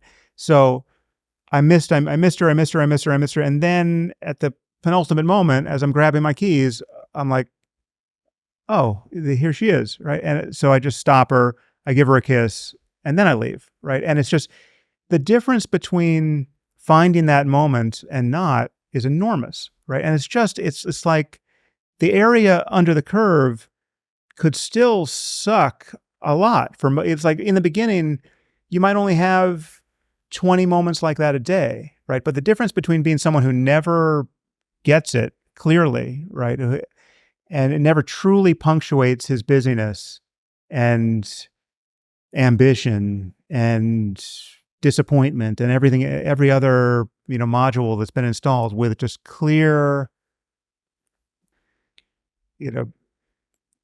contact with the beauty and sacredness of the present moment. That difference is enormous. And once you have those punctate moments, and again, this is a meditation by another name, then you can have 100, and then you can have 1,000, and then the character of your life can more and more resemble the true virtues of being, even when you're still becoming. I mean, even when you have the whole apparatus of, you've got employees, you've got a calendar, you've got Slack is open all day. It's all that's happening.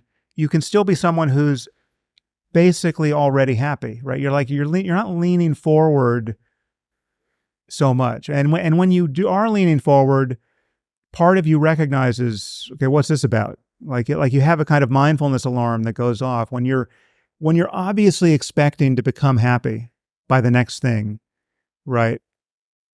Rather than be truly taken in by that dream, part of you knows, okay, wait a minute, like just correct your posture a little bit. Like, that no matter how good this dinner is, it's just going to be a dinner, right? And then you're going to be too full, and then you're going to wish you hadn't eaten all that, and then you're going to find it hard to sleep, and then so like that there's, it can't be a matter of reaching and grabbing and fully satisfying your desire again and again and again as a way to finally become happy. You have to locate your satisfaction more and more in the state of being that is already here, that's preceding the next change. Your happiness can't be ultimately a matter of changing experience. It has to be a matter of recognizing the nature of experience. Now, that it can be, very easy to have a cynical take on that and say, okay, well, it's easy for you to say, a rich white guy for whom everything's going great and nothing bad has yet happened, and the worst thing that happened to you was on Twitter, and so go fuck yourself.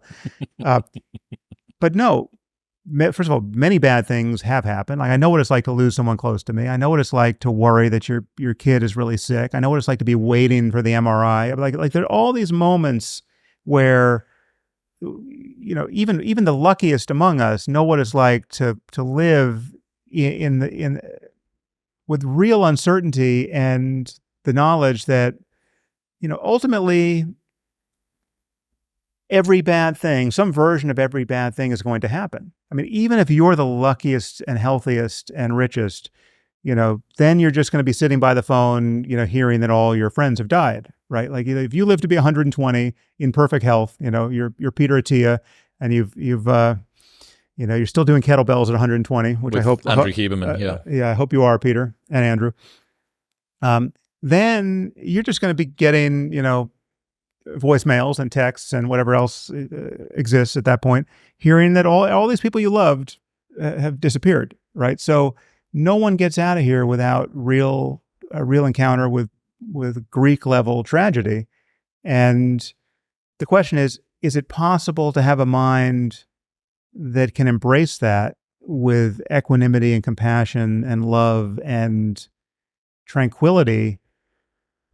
Or do you just have to pretend none of that's going to happen? The normal mode is to try to be lucky enough so that you can pretend hard enough and long enough that none of that shit applies to me, right? Like I'm just going to, I'm going to stay healthy for as long as I can stay healthy.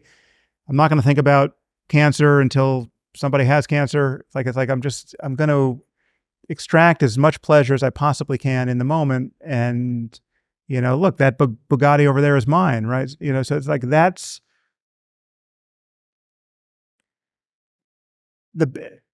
at best, that's impermanent, right? Even if that was as satisfying as someone could pretend, and we actually know it's not, and you can know that from the inside, the more you have those experiences, it's impermanent, I mean, it's like at a certain point, Andrew Tate is going to be the 80-year-old with bad tattoos, right? Like it's just not. It's like it's not. It doesn't scale. Like that. You need another gear, and there are many names for this. I mean, wisdom is one name. Spirituality, enlightenment, awakening, meditation. I mean, all of these concepts. Psychedelic experiences, all of these tools and concepts are triangulating on a part of the map where one's well-being isn't contingent upon changes in experience. There's a recognition that is possible about the nature of conscious life itself that is fulfilling. Giving ourselves a good enough reason to just be here in the present moment. Yeah.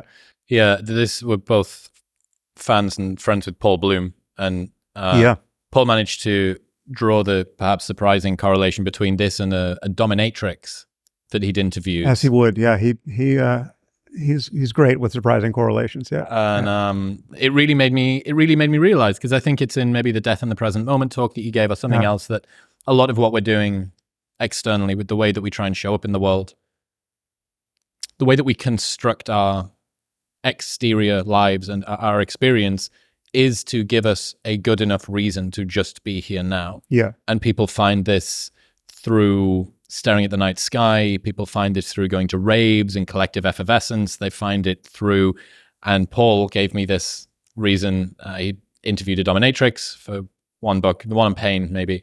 Mm-hmm. And she'd said, nothing captures attention like a whip. Right. Which means that if you get slapped hard by a lady, presumably in bicep length gauntlet leather gloves, high knee boots and stuff, if you get slapped by her, for the next 3 seconds, you're thinking about nothing apart from the fact, she just slapped me.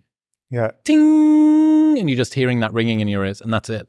And I think that the way that I've conceived of it, I wrote this on a beach whilst kind of high on mushrooms, but I wrote it on a beach that the goal of a lot of mindfulness and the goal of a lot of what we're doing with our life should be to lower the bar to which we need the world's external stimulus to be in order for us to feel happy. It should be, as Naval says, if you won't be happy with a coffee, you won't be happy on a yacht. Right. Yeah. And continue to just, whatever the reverse of progressive overload is. Yeah. Progressive underload, perhaps. Yeah. And just continue to chip away. I can find it when I'm washing the dishes. I can find it when I'm walking the dog. I can find it when I'm, et cetera, waiting in traffic. Yeah. And if that seems difficult, it certainly can be, but that doesn't mean it's not possible. And the crucial point is that you have to recognize what the alternative is, right? The alternative is just bad. The alternative is to not be happy, to be incapable of happiness, even when you have every reason to be happy, right? It's the alternative is to be not all that loving, even when you're surrounded by people you ostensibly love, right? Because you have a mind that is constantly fragmented. You're constantly looking elsewhere. You're constantly waiting for the next thing. You're constantly ruminating about that last thing. And you become bad company for the people in your life who you really want to whose lives when in your clear moments, you really you just want to magnify happiness in their presence, right? This is what I think is an important leap. And I think that you make it very well in Waking Up, which I told you before we'd started. I think I've gifted my mum every Christmas for the last 3 years, Right. which has been a great assistance in me being able to get something delivered digitally the night before Christmas when I've left Nice. it too late. Yeah, Nice. annually. I highly, highly recommend that everyone go and check it out. Taking it from an abstract, wishy-washy, this is something that's going to, maybe my anxiety will be a little bit better, maybe I won't feel my anger anymore, to as David Fuller says, does it grow corn?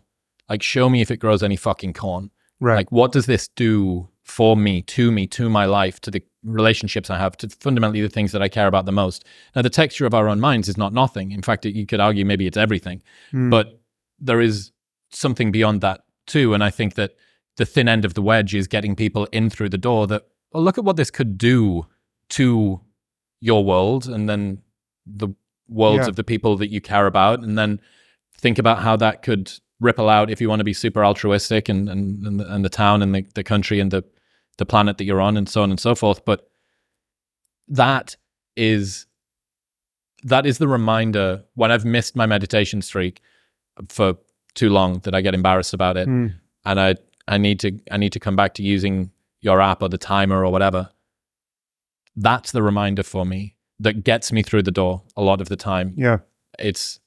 And I'm hesitant. I came up with an idea the other day of productivity purgatory, which is the things that you do that are supposed to be recuperative are done only to make you more productive. So you kind of have this perpetual existence of everything I did. Pickleball I play is because I heard Andrew Huberman say on a podcast that 45 minutes of zone 2 cardio per week helps me be able to focus better. And Peter Attia told me that I've got to go for a walk in the morning because of my glucose tolerance or whatever.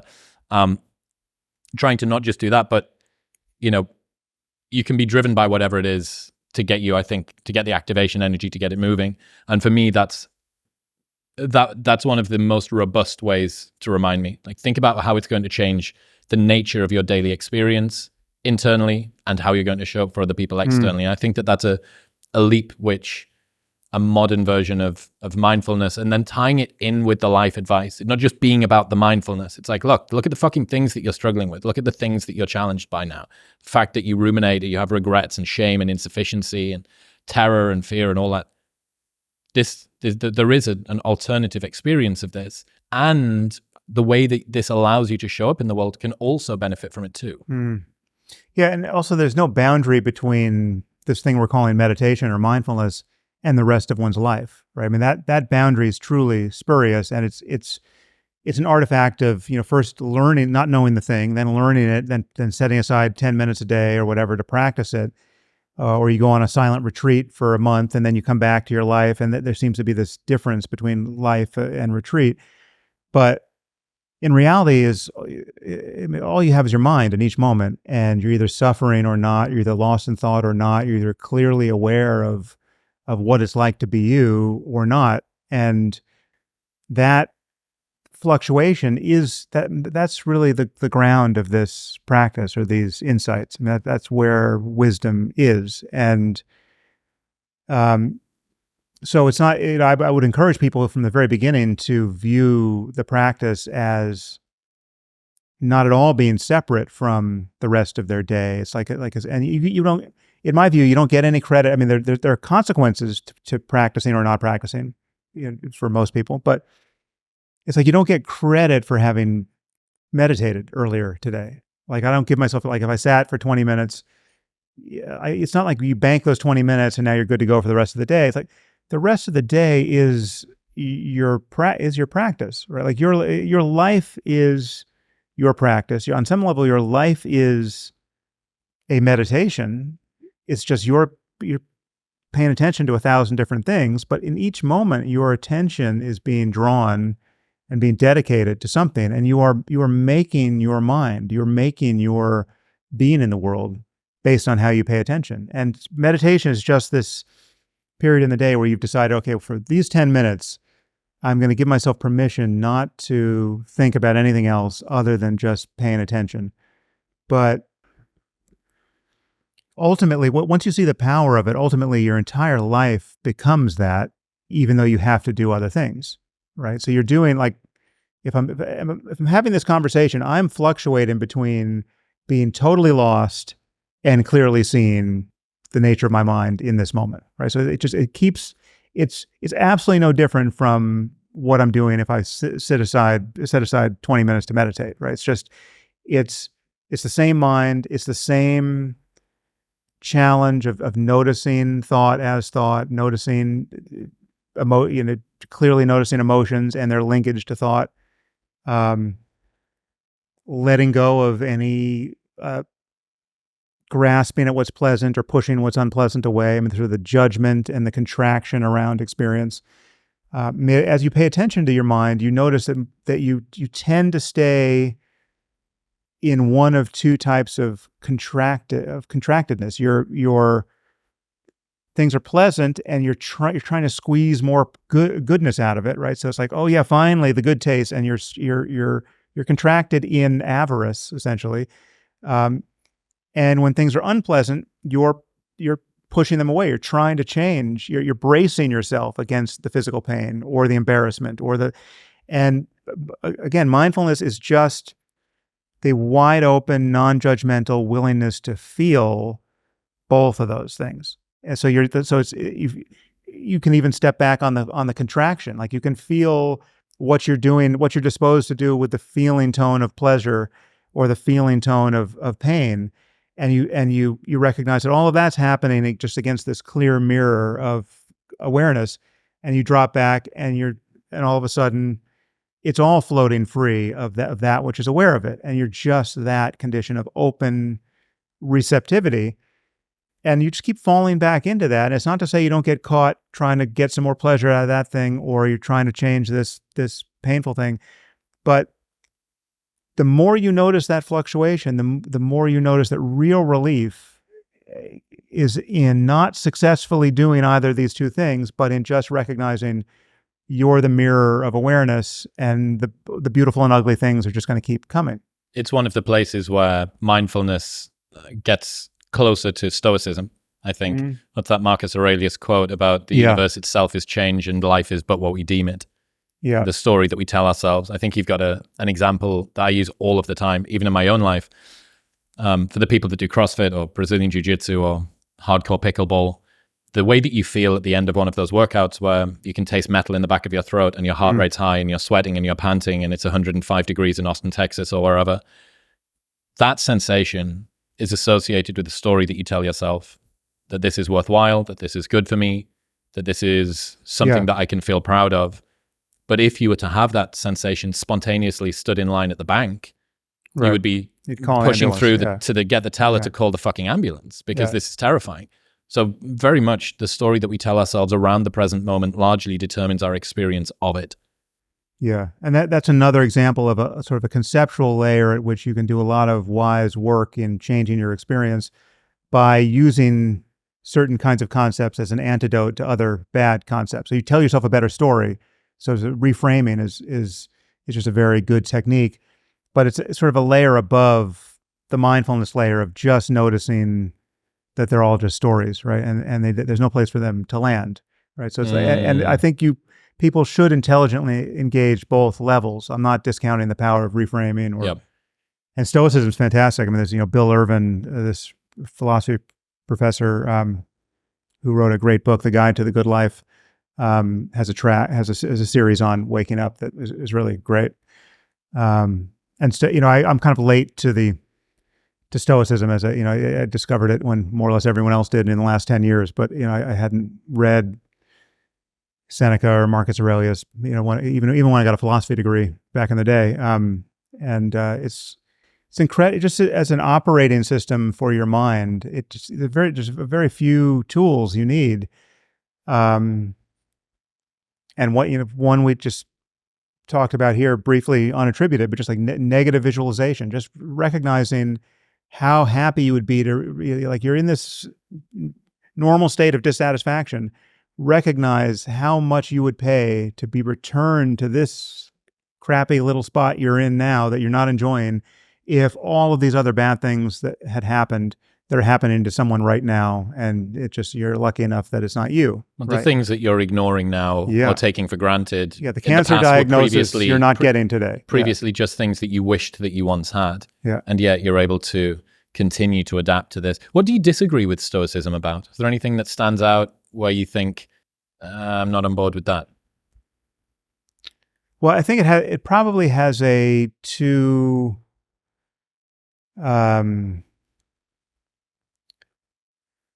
I'm not sure their view of our emotional lives is something I would want to sign on to in every respect. I mean, there's kind of detached from the decapitation of your child, and there's also a kind of victories of your business. There's a fundamental detachment that I'm not sure is the most interesting channel to be on in the end. I mean, it can be very useful given where we normally live, but not so rich. But also, it's just in my experience, I'm not, I don't consider myself a true scholar of Stoicism, but I don't think the Stoics, I mean, really the Greeks in general lacked a methodology, right? There are many of the insights that you can recognize in Buddhism. You can also find among the Greeks, not just the Stoics. I mean, it's, maybe even more so among the skeptics. But they didn't really have a methodology of training attention, and they didn't have a kind of a comprehensive marriage of kind of spiritual contemplative training and ethical insight that is as systematic and as useful as I've found in Buddhism in particular. So I'm a fan of other Eastern traditions as well, but again, not in a religious sense, but just taking, I'm very eclectic, taking what I think is useful and leaving the rest. But, if you had to just go to one shelf in the bookstore to find, to Pareto optimize the whole spiritual journey, you really can't do better than Buddhism, in my view. I mean, there's certainly some bullshit that should be ignored, or at least some stuff that's unjustifiable that shouldn't be, not too much faith should be placed in. But you could almost pick at random, like you go to, the 10,000 page corpus and just open it at random, and you're not going to get a treatise on how to sacrifice a goat, right? Or why you should kill homosexuals. You're going to get something absolutely clear and totally serviceable in the 21st century about the nature of consciousness. I really enjoyed Robert Wright's book on that. Yeah. Why Buddhism is true. Talking about religion, you spent a good part of your career deconstructing religion. Yeah. Only for it to then perhaps be replaced with some similar religious thinking around things like identity politics. Yeah. Was creating that vacuum an error? Is there any way around this? Is religious thinking just baked into our human? I don't think it was the same people necessarily. I mean, I'm not sure. It is true that secularism and atheism seem to win many subscribers in the intervening years. I don't know how much can be attributed to the so-called new atheists, but there was organized religion seems to have lost many of its subscribers, and it's many of us perceive into that vacuum. People found meaning in politics, which is arguably no more functional. Yeah, I mean, I don't believe. I mean, I find many people will argue that other people need X, right? They need mythology, they need religion, they need whatever. Other people do. You and I don't. You and I are smart enough, successful enough. We got our heads screwed on straight. We can get along fine without X. But other people, it's obviously millions and millions of people need X. I think that just shows a lack of imagination, and I mean it's patronizing, and I fear it's actually just not accurate for many people. Right? It's like, who needs? Because you could do that with anything. Like all these people, millions of people need to be confused about human health. They need to have like superstitions about how to be healthy. You and I we can deal with biology and real medicine, but these people need to believe that these bogus pills really work, right? It's just, why would we think that, right? It's in fact true that many people are stuck in that spot, and we have there's a challenge to disabuse them of certain bad ideas. But it's like, does anyone need astrology? No one needs astrology. If we categorically disproved astrology such that it really landed for everybody, and all of these people sort of staggered out of their, dungeons with this astrology-shaped hole in their lives that they had to figure out how to fill, the problem just evaporates. Like they don't fill it with an astrology-shaped object. They would actually just be disabused of the astrology solution, and they would go on to believe and do other things. Now, it just so happens that most of the time,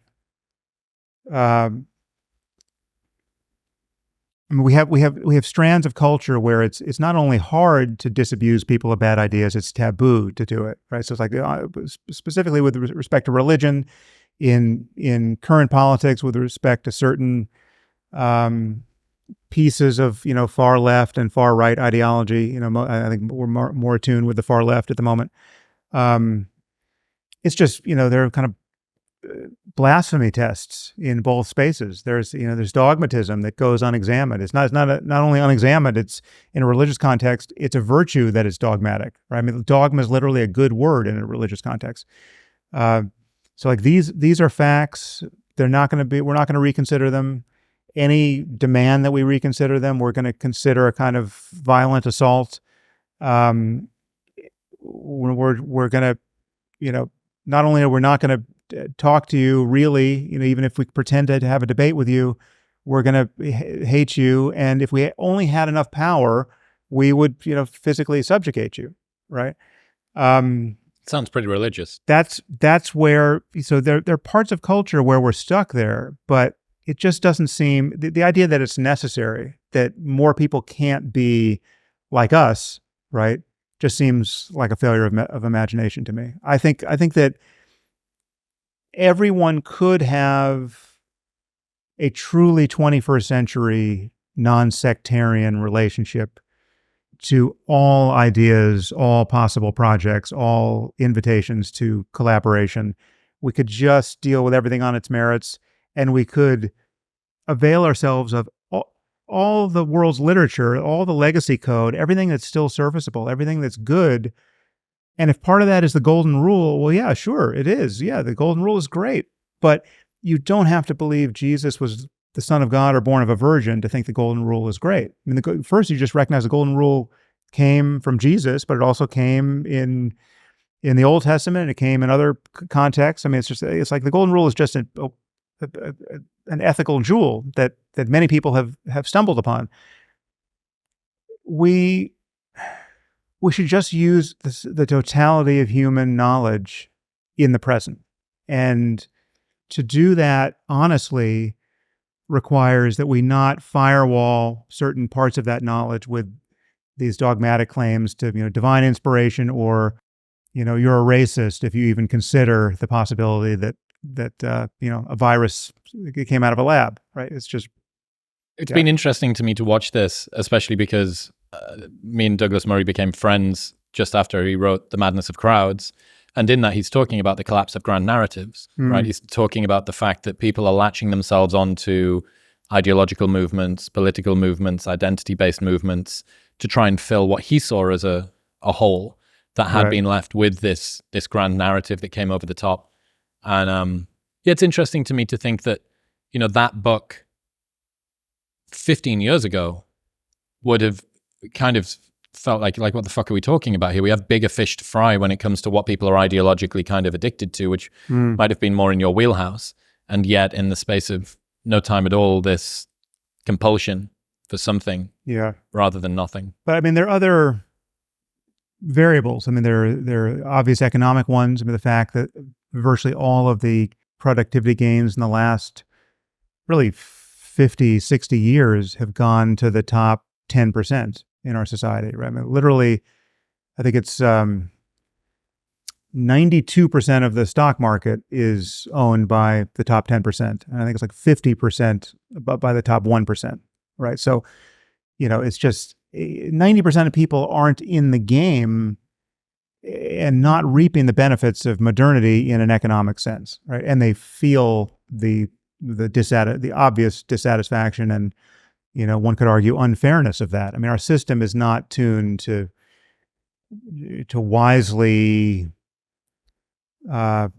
cause all boats or even most boats to rise with this particular tide, right? It's just not. I mean, we got 10% of the boats doing pretty great, and then we got 1%, and then the top 1% of 1% doing especially great. And this kind of stratification, given that so much of people's sense of how they're doing, so much of their, you know, concept-based estimation of their own well-being, and therefore their actual experienced well-being, is comparative, right? I mean, they're not, and then they're, in many cases, they're not even begrudging, you know, Jeff Bezos on his yacht. They're just noticing the difference between their life and the, you know, people, you know, who live 1 mile away, right? It's like, so much of these, so when you price that in, the consequences of inequality, wealth inequality and income inequality, I think that could be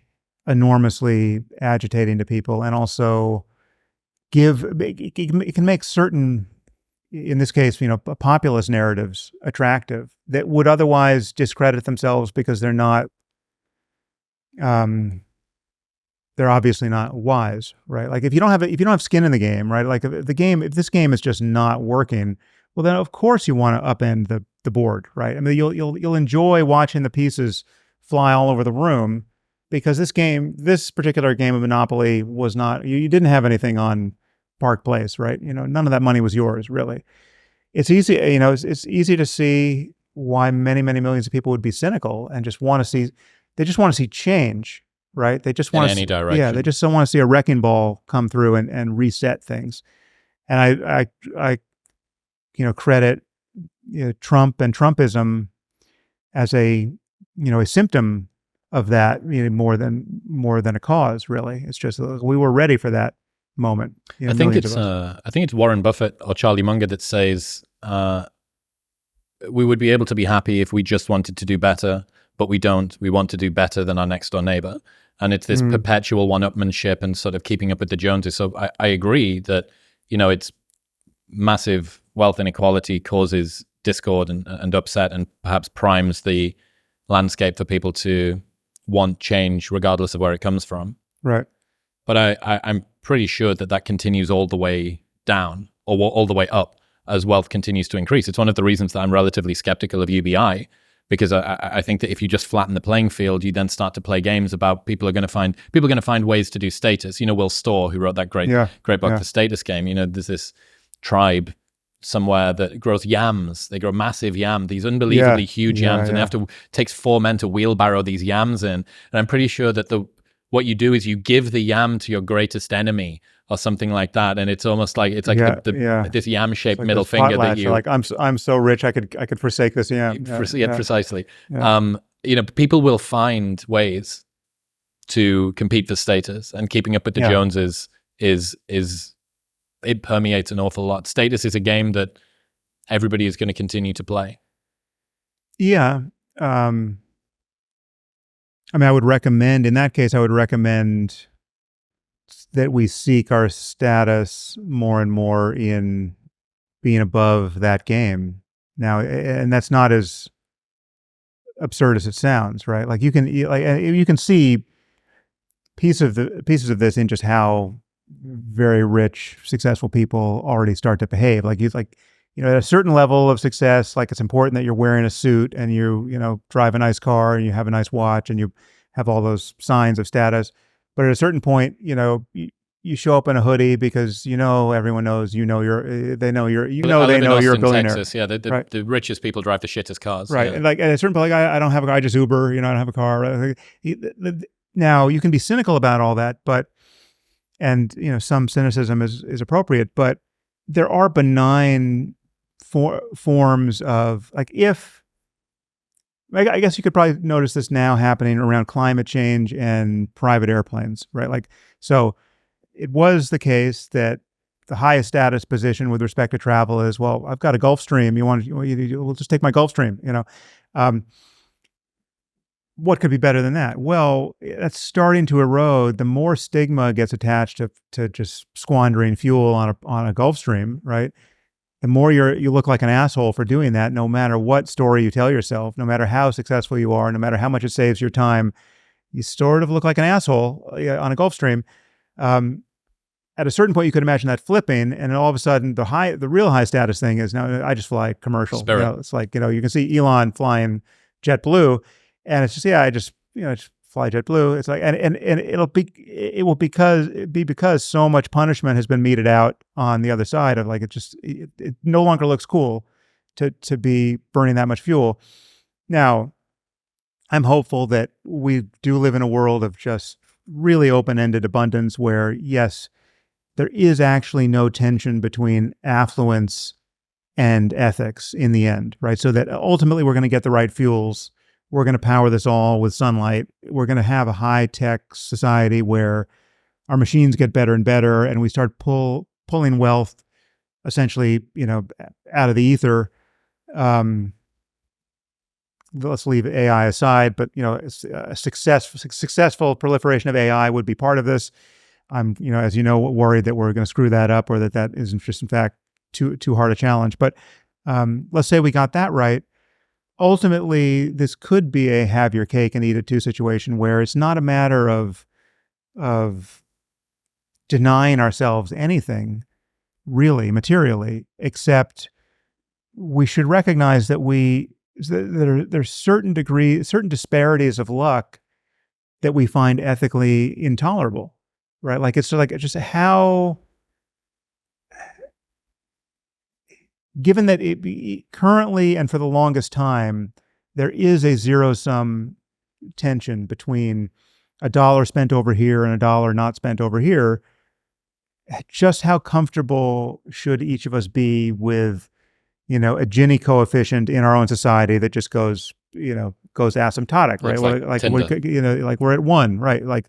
Yes, I've got $1 trillion, but now my main preoccupation is trying to figure out how my compound in New Zealand is going to be staffed with bodyguards I can really trust, not to kill me. And it's like the Douglas Rushkoff he conversation. Came on the show and he told me that story. Yeah.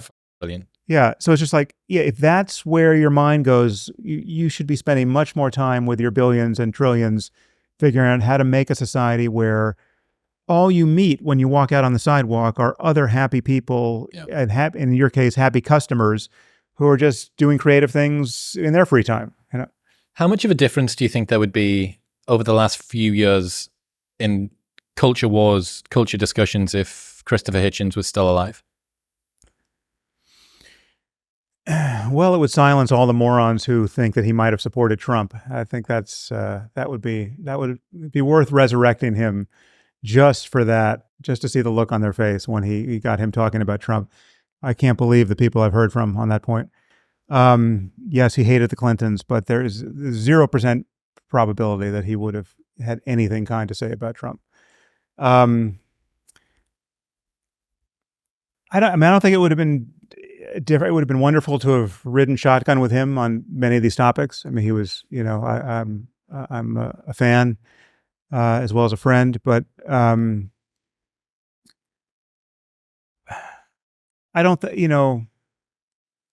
I mean, he was enough of a an old dog who would have been hard enough to teach new tricks. I'm not sure he would have been lighting up Twitter the way many people might hope. I mean, maybe, but he's yeah. I mean, he's much more like someone who would have for the longest. He was not an early adopter in any sense. You know, it's like he just he could barely do email in a normal way, right? So it's yeah. I think he would.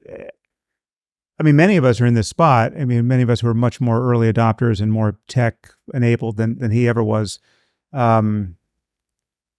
You know, there's a kind of a nostalgia for books and old models, and some of us are trying to figure out how to return to that in new ways, right? So, yeah, I mean, he loved literature so much and print so much that I think he would still be clinging for dear life to shelves of books and a business model that tries to prioritize physical books over Pigeon post or basically some everything. other way of doing.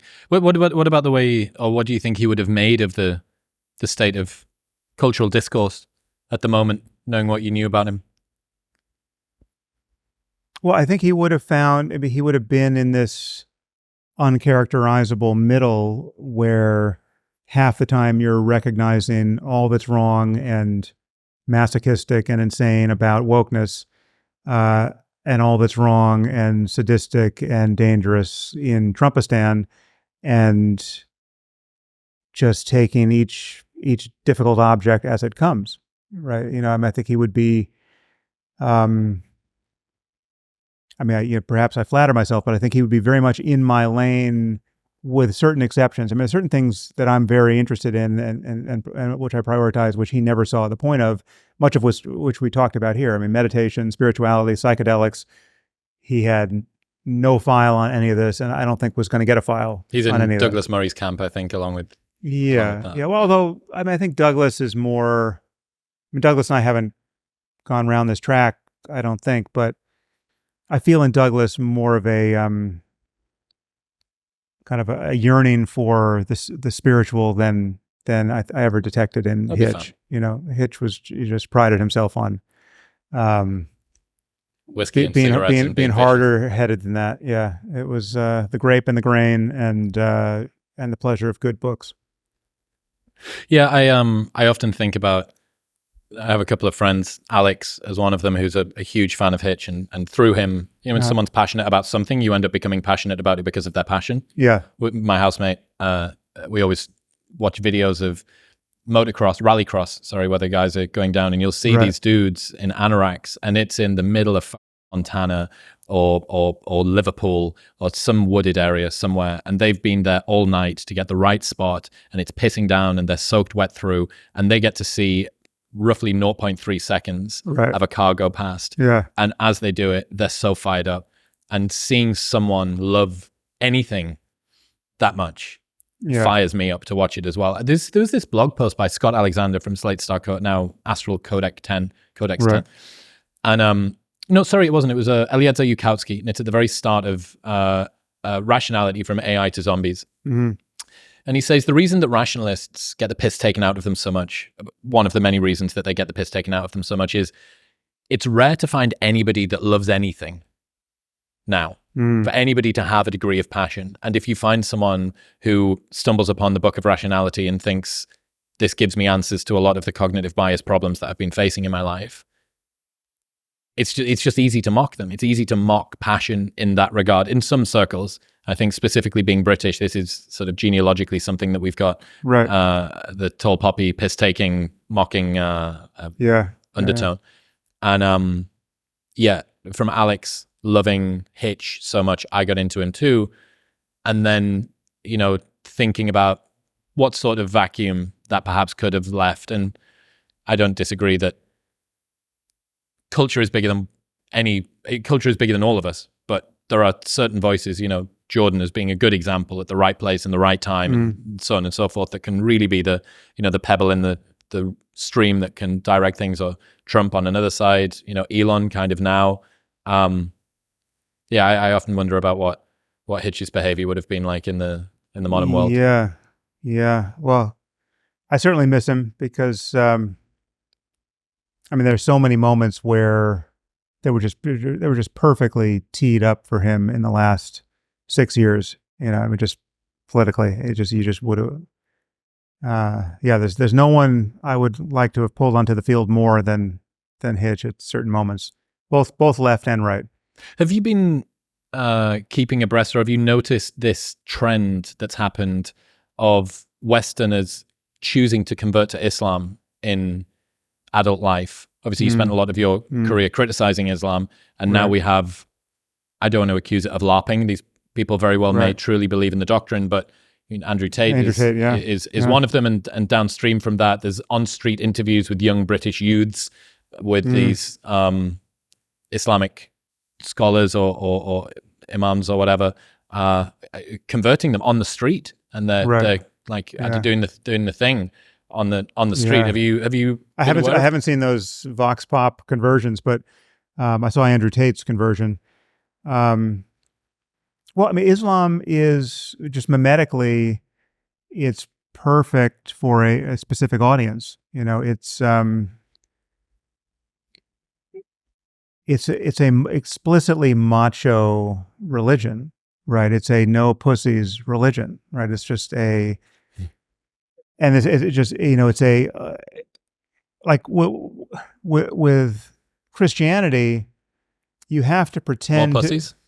Yeah, well, you have to pretend to be happy to be losing for the longest time, and you're basically just waiting for Jesus to come back and rectify this grave injustice. Like the meek shall inherit the earth. You're just, there's no putting this place right. We're not going to win until we see, Jesus arrive on trailing clouds of glory. So it's all going to be fucked up for the longest time, and there's no imperative that we really do anything. Really, there's no expectation that we're going to win before anything good happens. I mean, I guess there's one Christian sect where they do have an expectation of kind of winning, a thousand years of millennial glory until and then Jesus comes. But for most Christians, it's a story of failure, and then they get to say, "Look, we were right." Jesus, eat shit everywhere. Yeah. With Islam, there's an expectation that they're going to conquer the world, right? And there's an imperative to conquer the world. And for serious Muslims, it's like you don't have to be impatient necessarily. You can take as long as you want, but we all know this is moving in one direction, and you need to be a spiritual warrior. And if you take this really far, if you become a jihadist, right, you're especially doctrinaire, militant, true believer, well, then you're a kind of spiritual James Bond. I mean, then it's like you get to be Jocko and care about and know that you're going to go to paradise, right? Like, so you get all the tools. Like it's the first person shooter that literally you get all the good guns. Like it's not this boring. I'm pretending to just I'll turn the other cheek. Thank you, sir. Can I have another? And where it's a high T religion, right? And that's why a schmuck like Andrew Tate thinks he's had a real insight in embracing it. People are seeing it as a redress to women of the West who have been conned by feminism into believing that these things are good for them. They're not good for them. We need, no one's happy. Look at the divorce rates. Look at the 60% of U.S. teenage girls aged 12 to 16 have regular or persistent feelings of hopelessness. Yeah. Everyone's OnlyFans pathologically fapping themselves into a early Monster Energy hole or whatever it is that they're doing. Right. The answer is a return to something that's got a bit more Lindy nature to it. Yeah. Well, I mean, that's the claim that I want to deny. I mean, it's explicitly retrograde. I mean, it is regressive. It is backward looking. It is not using all of the good ideas we've had in the meantime, right? It's like it's a disavowal of the present and the near present. I mean, the modernity. In the case of Islam, it's a disavowal of nearly 1,400 years of wisdom and insight, right? It's a claim that in the 7th century, somebody was so smart and so wise and so prescient and so had his shit together that everything worth thinking about and talking about happened then, right? So we should confine ourselves to the products of that conversation. That's just, I mean, it's imbecilic on its face, right? And it's not to say, again, it's not to say there's nothing useful to come out of Islam, but whatever is useful, we can use without believing that Muhammad was visited by the Archangel Gabriel and got the last, download from the creator of the universe. It's just not, this is not to deny any of the cultural problems that someone like Andrew Tate, or, I mean, there's lots of people we've dragged into the conversation here, but like all of these people who I've criticized to some degree, Tate or RFK or I mean, you could add Elon to this. I mean, all these people are kind of living out the consequences of their dissatisfaction with the present on the public stage and winning a lot of followers as a result. They just like they like the way these guys are complaining about the obvious excesses of the left for the most part. I have several problems with this. One is that most of these guys, most of the time, some of them all of the time, are ignoring the obvious problems and in many cases quite a bit scarier problems on the right, right? They really care that the government tried to micromanage the messaging about COVID on Twitter, right? That's the biggest story of the decade, right? I've got 100 podcasts in me and 100 newsletters in addition to that on that topic, but they don't really much care about what happened on January 6th, where we had a sitting president who for months had been declining to support a peaceful transfer of power. And for the first time in our history, we did not have a peaceful transfer of power. And we had a sitting president visibly trying to steal an election, all the while claiming an election had been stolen from him. And everyone around him knew that was bullshit, right? We were poised on the verge of a constitutional crisis, which may yet return in 2024.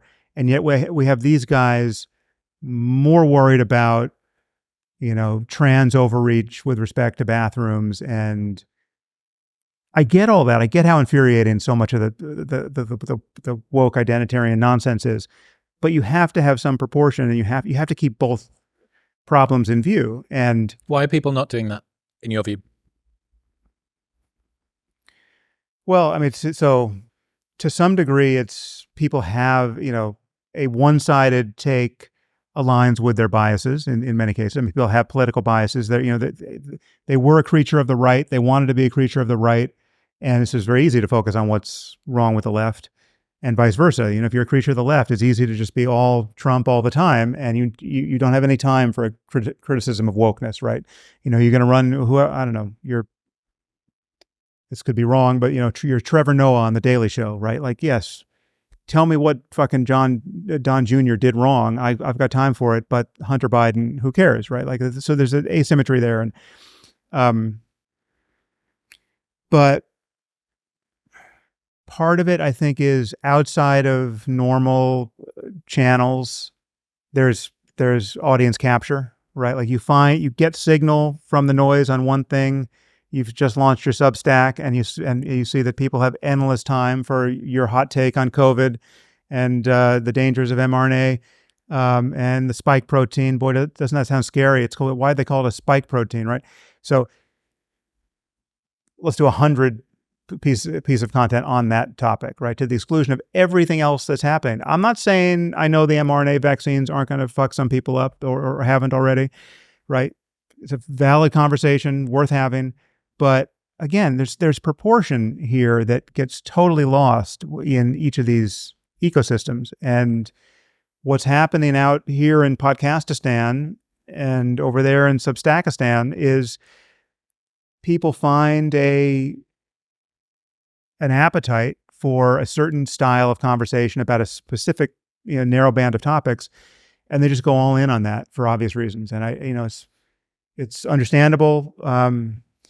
But I think it's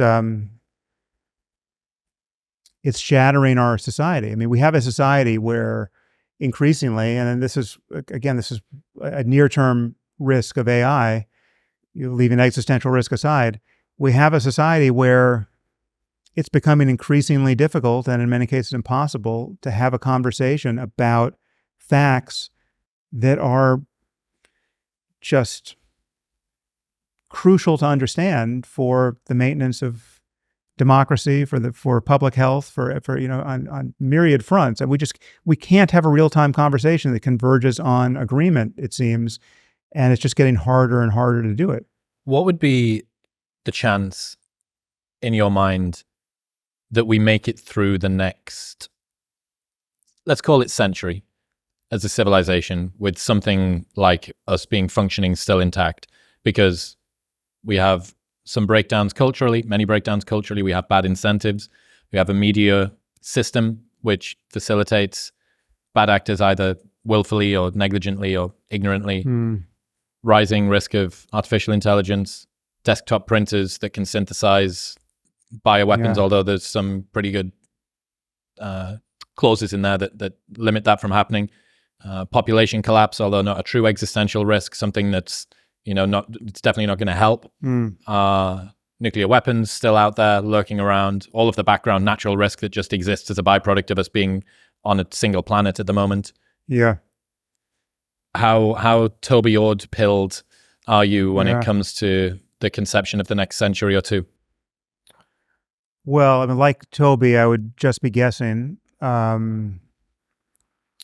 I'm troubled. That's like what I would like to be able to say is, the chance that existential catastrophe is actually going to occur is got to be minuscule, right? Like it's less than 1%. Like that's where you'd want to be. You'd want to be. You're just guessing, but very low probability that we're going to wipe ourselves out, right? That we're going to cancel the future. I don't think that's the case. Like I just think it's whether it's, I mean, even a 10% probability is awful, right? I mean, 10% comes up. You just the expected value of that. Just take out some dice and play around and see what a 10% result looks like. How often that comes up, right? I mean, that's terrifying. And I think there are many smart people who would say the risk of real catastrophe is quite a bit higher than 10%. I think Toby puts it at 1 in 6, right, over the next century. Yeah, I believe so. And if you kind of widen the footprint of, you take existential risk and you just widen that to extreme risk, right? Just like, okay, it's not existential, but you might want to watch the Road Warrior films a few more times because that's like going to that's going to start to look like the future, right? Who wants to live in the aftermath of societal collapse, fundamental societal collapse? Now, it could be like that. That's a totally conceivable trajectory for our species. We could screw up everything and dig out and finally recover. And it could take we could have this unnecessary and truly harrowing detour into something awful for 100 years, right? But who wants that? But if you add that to this possibility space, I don't, how confident can you be that something like that isn't going to happen in the next 100 years, given what we're doing and what we're finding it so difficult to do? I mean, that's what was so dispiriting for me about COVID and its aftermath.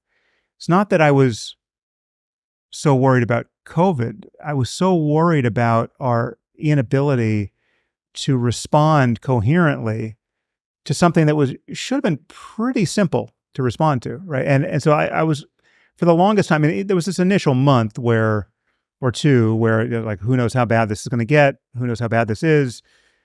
So I was just thinking more about COVID. But after a couple of months, I was much more thinking about it as a stress test for society and for our information ecosystem, and for our cultural norms and our politics.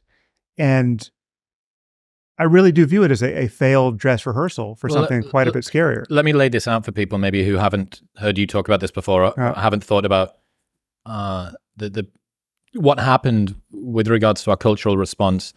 You might need a bit more grip on that bottle. There you go.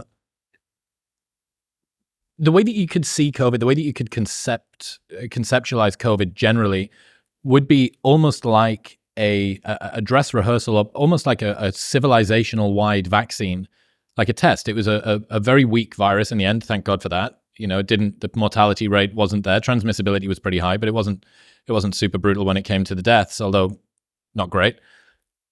But what it did do, and I think your worry and mine align here, which is, and I haven't heard anybody, no matter how ardently anti-vax, anti-lockdown, anti-mask, the libtard cucks are coming for us again. This is all Bill Gates's sort of wet dream type stuff. It doesn't matter about those. And I have many agreements with those people. I haven't heard anybody push back against what this did do was prime the next 4 generations of humans, for as long as this is still a cultural meme that continues to take over, for the next time that something like this potentially happens, but this time it's got a 30% mortality. Right. Or this time it kills everybody under the age of 10. Or this time it kills all women. Yeah. Right? Yeah. What is the response that occurs there, given how we've been primed previously? And I would love to hear, the like, we don't need to worry about that bro case for that. Because regardless of how you thought, whether it was overreach, whether it was these cooks telling us to stay in our houses, fuck you, I'm going out and playing with the kids and cutting open the locks to the local park. It's made the situation worse. It's made the situation existentially, civilizationally.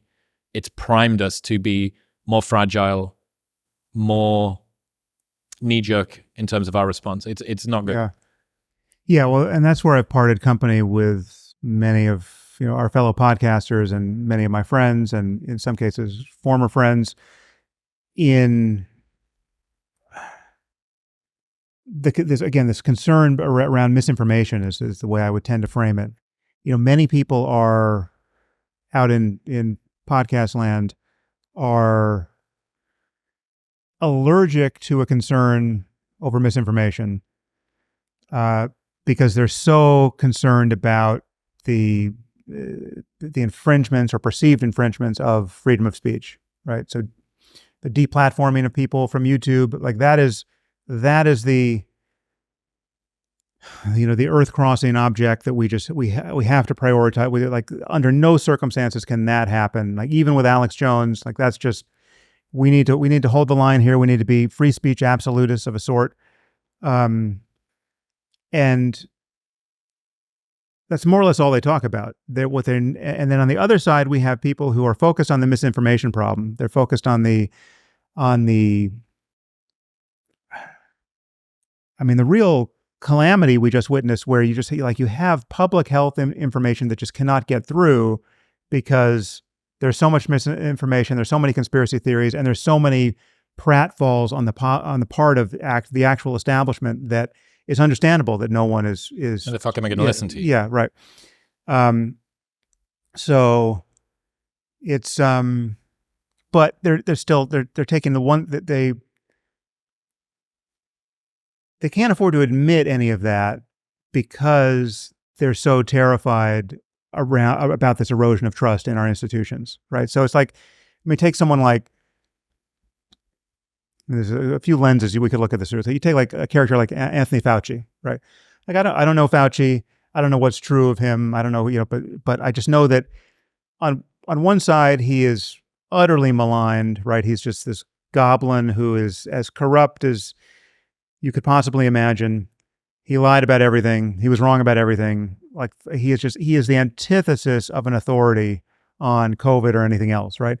On another side, you can still just bring him on CNN as just the most top shelf authority on public health we could hope to have, and the only thing worth thinking about is just how awful his life has become as a result of how he's been maligned over here, right? He's just inundated with death threats. He needs a Secret Service detail because all of these crazy people from Trump on down have vilified him. with lies, right? Now, I am totally prepared to imagine that the truth is quite a bit more nuanced, that he could have been a great scientist, maybe he is a great scientist, maybe he did many great things, but maybe he's conflicted in all these other ways which have been discovered by people like RFK Jr. or other people. Some people might have been total crackpots, but they're right about this thing that Fauci did or didn't do, right? And that if we were going to parse it in the middle here, we would find, oh yeah, you know what? This Wuhan thing was always going to go haywire. He should have known it. He's culpable and was lying about his culpability. And that exchange with him and Rand Paul was one where Rand Paul, whatever you think about his politics, was absolutely right. And Fauci, whatever you think about his politics, was basically just trying to cover his ass with this, rabbinical definition of gain of function, which we all knew was bullshit. And we shouldn't be doing this research. And it's Fauci, for whatever reason, can't admit that he participated in something that was awful, right? I don't know if any of that's true. I mean, whether Fauci's involved with that, but I do have a lot of time for anyone who worries about gain of function research and worries about what is happening in labs all over this world. But the problem is that if you're focused on what failed over here, if you're focused on this is a failed dress rehearsal, what we didn't manage during COVID, and the basic certainty that we're going to have something much worse, right? And then we have to prepare for that. It's very easy to see that you just have to basically ignore all of this. Like we just have to stigmatize all of this as conspiracy thinking. All of these people are like non-standard bad actors. None of them have real jobs. They just have podcasts and newsletters. Just get the New York Times and the Washington Post and Harvard University and all these other institutions to hold the line here. Let's try to just not shine too much light on the ways we embarrassed ourselves. We're certainly not going to apologize for anything. And let's hope we get a better president, Republican or Democrat, next time, who's not a maniac, who didn't give his first interview to Alex Jones. And let's just get back into a place where everyone trusts the CDC again, right? Now, I don't agree with that, but like 75% of that could be right. Right. I think we could age out of all of this hysteria. Just imagine what would happen if in 2024 we had a reasonable choice for the presidency, right? So Trump is not the Republican candidate. We have a more normal Republican candidate who, let's say, wins, right?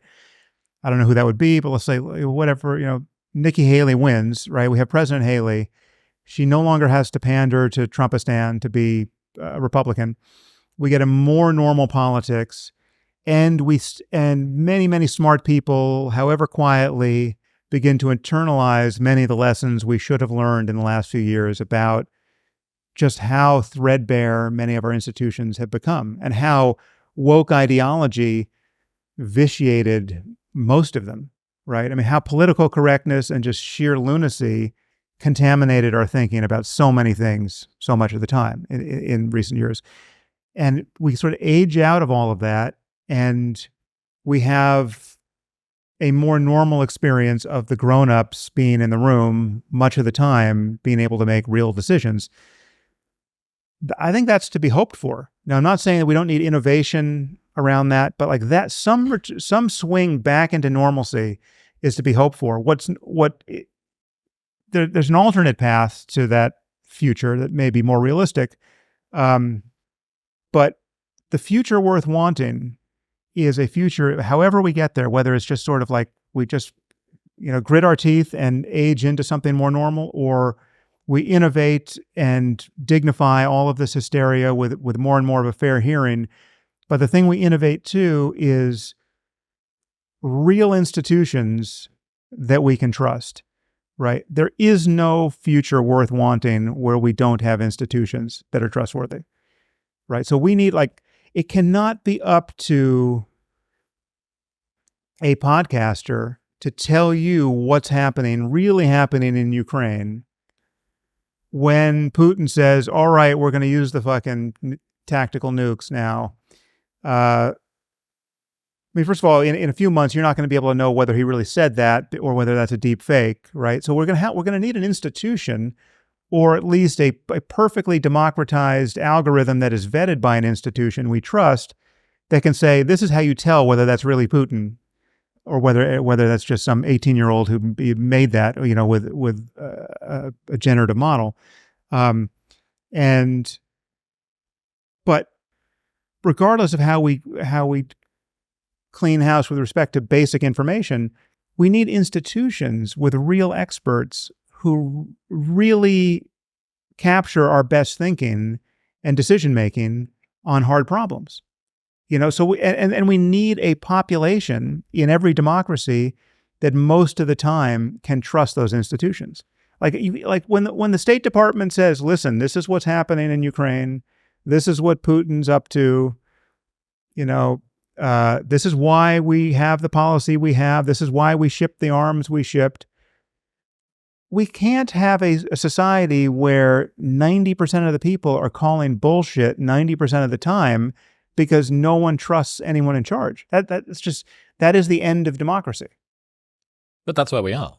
That is where we. I mean, much of the time, that's where we seem to be. Certainly, if you use social media as your reference point. Well, you mentioned this, I think, in a different podcast about how as soon as you exit social media, you realize just how little of the world kind of does take their cues about the world from social media. I think it's maybe in the UK, like 10% or 20%, between 10 and 20% of people have got a Twitter account.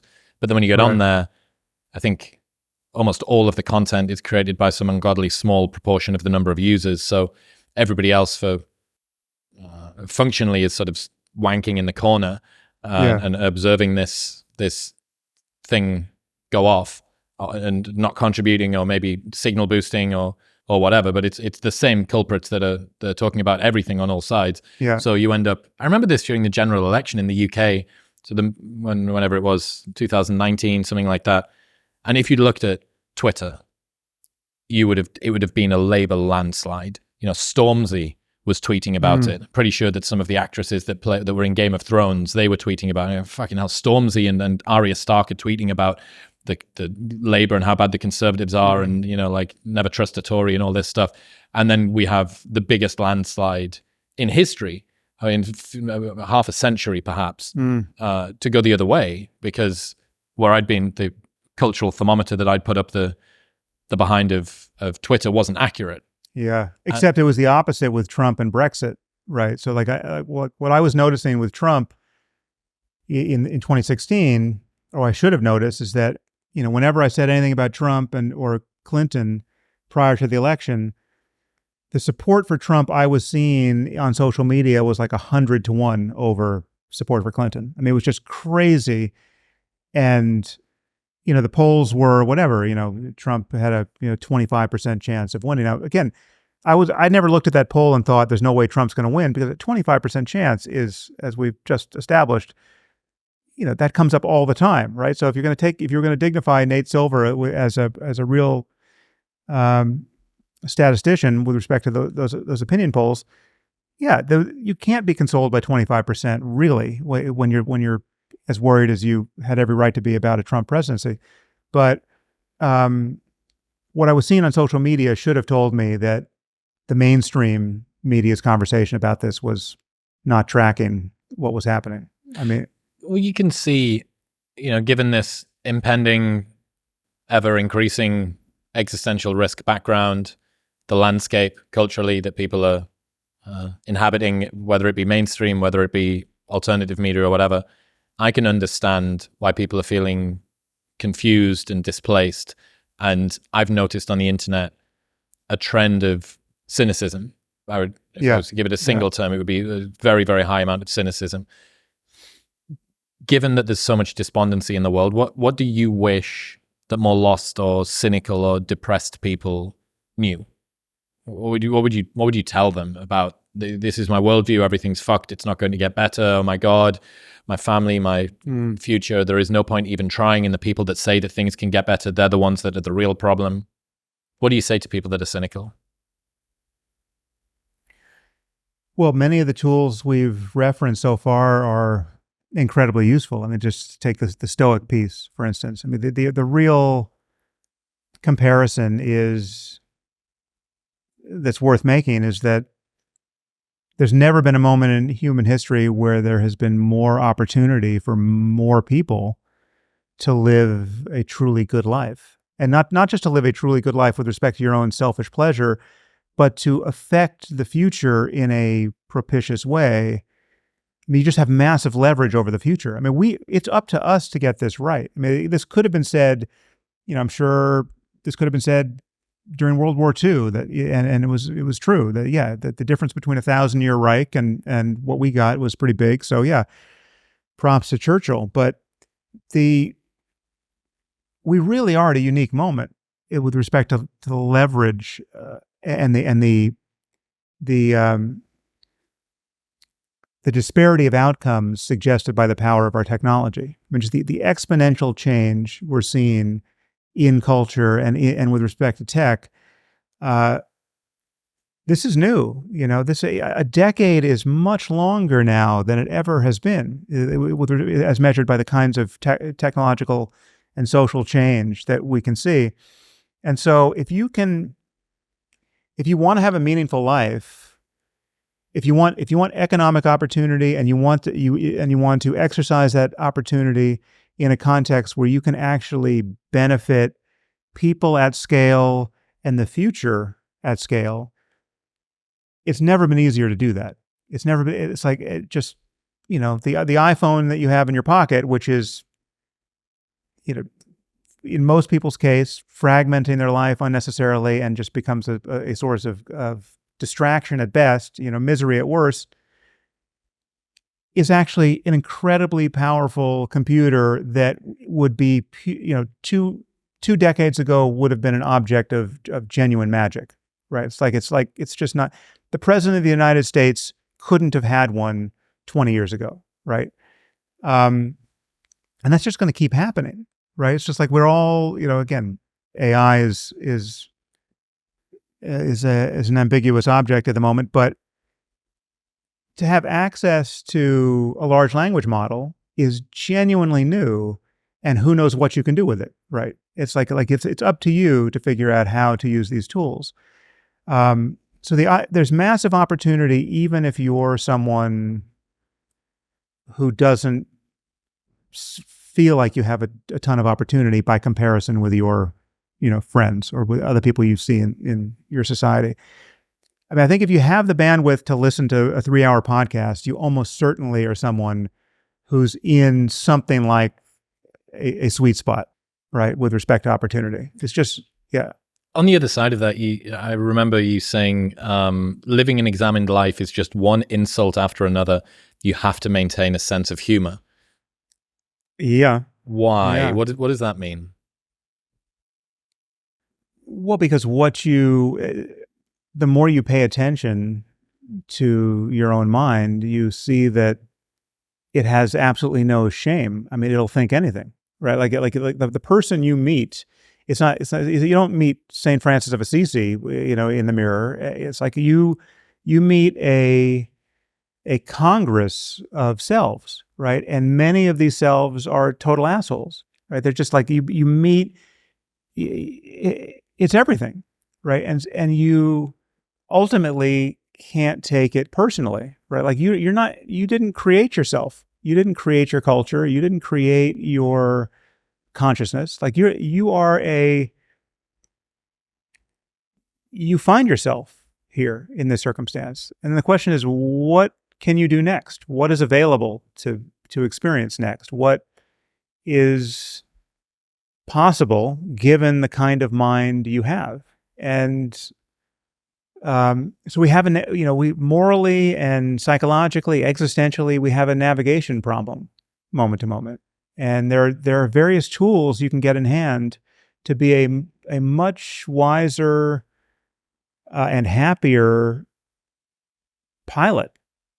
That's one of the reasons I think that Andrew Huberman particularly has been so rapidly popular. You know, he was kind of publicly didn't exist probably 3 years ago, maybe something like that. And now regularly is number one and number two worldwide on every podcast chart that seems reliable. And then he's doing a 3.5 hour treatise on caffeine or something. And, you know, to get to that stage of scientific communication, I wouldn't have been able to predict. I don't think that I would have been able to predict that people would have, you know, we always talk about the podcast revolution. People wouldn't have sat down and listened to such and such and such and such talk for Jocko Willink, some Medal of Honor recipient, for 6 hours and blah, blah, blah. Huberman took that to another level. He took that to a level where you think, really? With the adenosine system for 3.5 hours. And I think that one of the reasons that Andrew particularly has been so effective is that he is trying to cut through all of the chaos, and he bridges the gap between the reliable expert that's sufficiently credentialed and the upstart podcaster that's got his heterodox bona fides, and he sort of splits the two. Yeah. I mean, I love what he's doing. I think he's incredibly effective. But you'll notice he also bypasses all of the contentious bullshit that we spend a lot of time talking about here. Like he does not deal with politics. He does not want to offend anyone. He doesn't gore anyone's sacred cow, except on these narrow topics of just how to optimize your life with the best science, right? Now that is, and there are other, you know, friends who have podcasts more or less in that vein, like Peter Attia or Tim Ferriss. I mean, these are all people who, they have opinions, presumably, about all this other stuff, but they don't tend to dig in on any of these culture war. They do a topics. Ballet dance through the minefield of tripwires. It's like let's you know, you can figure out Trump on your own time. You can figure out Black Lives Matter on your own time. Let me tell you about nicotine. Let's just see whether you should be, you know, getting 8 hours of sleep a night, right? And whether you want to track that with the Oura Ring. I don't mean to trivialize any of that. It's all super fun and useful, but there are other fires we have to figure out how to put out, and you can't just ignore the fires, right? Like it's just these problems over here are not going to go away, even if we all dial in our lives individually, right? And it's so, yeah. I mean, I just think it's a kind of superpower to decide whatever my opinion is on all of these contentious topics. I don't feel any need to give it. I have all of these, there's just this absolute feast of other things that we can enjoy. And 95% of people are just going to love what's on the menu. I think he's the only podcaster that I know of. If you actually go and have a look at his reviews, you know, it doesn't take much when you're working in points of stars out of 10 or out of 5 or whatever.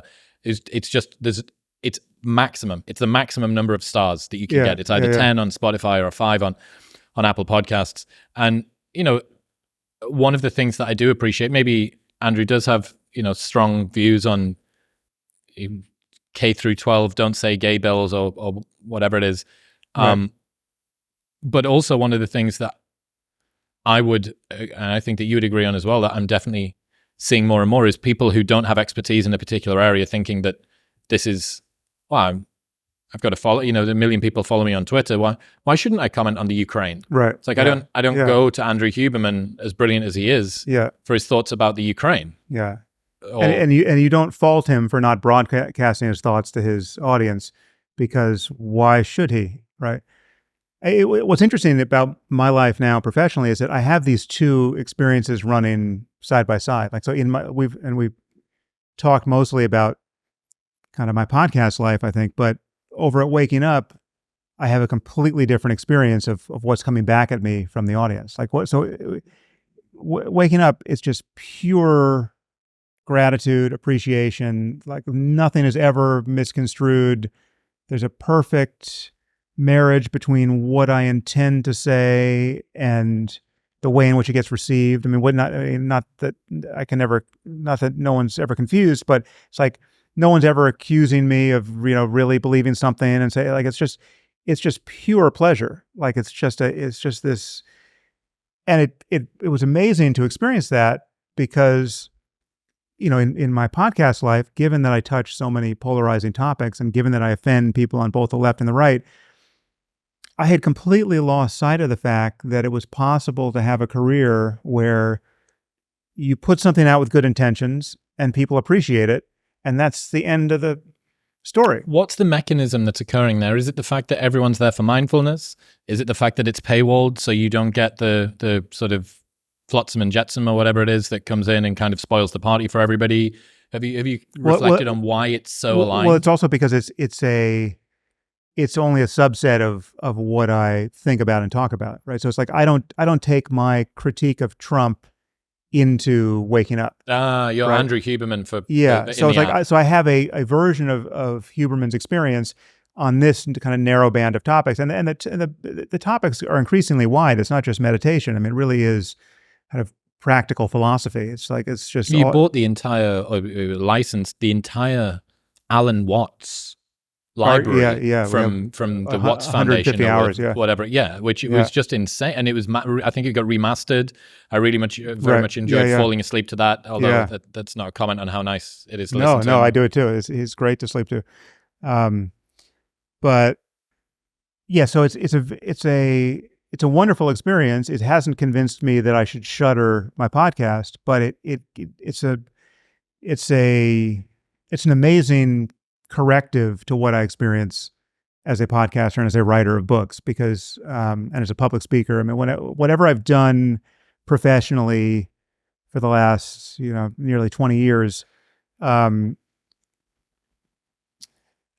of Waking Up, has been just this reliably very strong but bivalent response. I mean, I've got the people who absolutely love what I just said, and the people who absolutely hate it for precisely those reasons, right? And they'll flip flop and seesaw week to week. It's just and one of the ways in which I can notice audience capture in other people is when I go into when I occasionally, so this may happen, I don't spend a lot of time doing this now, but back in the day when I would look at like the YouTube comments associated with somebody else's podcast, I mean, just to see how it kicked off, in certain people's feeds, I just notice it's just 100% pain. It's just like, it's awful. I mean, the question is, why would I go on that? Like, all these people hate me, right? And reliably now they hate me because of what I did or didn't say about COVID vaccines, or what I did or didn't say about Trump, or what I did or didn't say or seemed to say, or they heard I might have said about Hunter Biden's laptop, right? So those people, like, they're kind of single issue people with respect to those variables. But like, if I go into, I mean, it may in fact be true of your audience. We'll see. I mean, it's like we may find, I would imagine your audience is somewhat evenly split, but probably more on the side of everything I said about RFK and Trump and COVID and Jordan Peterson. Nah, that's not going to fly very well. Right? Like, that's like, who the fuck is this guy to say any of that stuff? That's going to be the center of kind of narrative gravity. I would guess.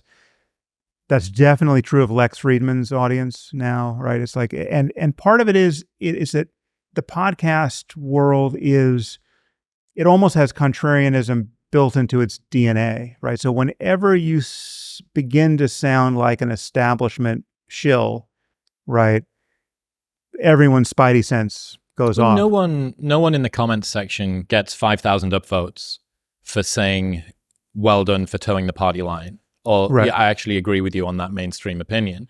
So right.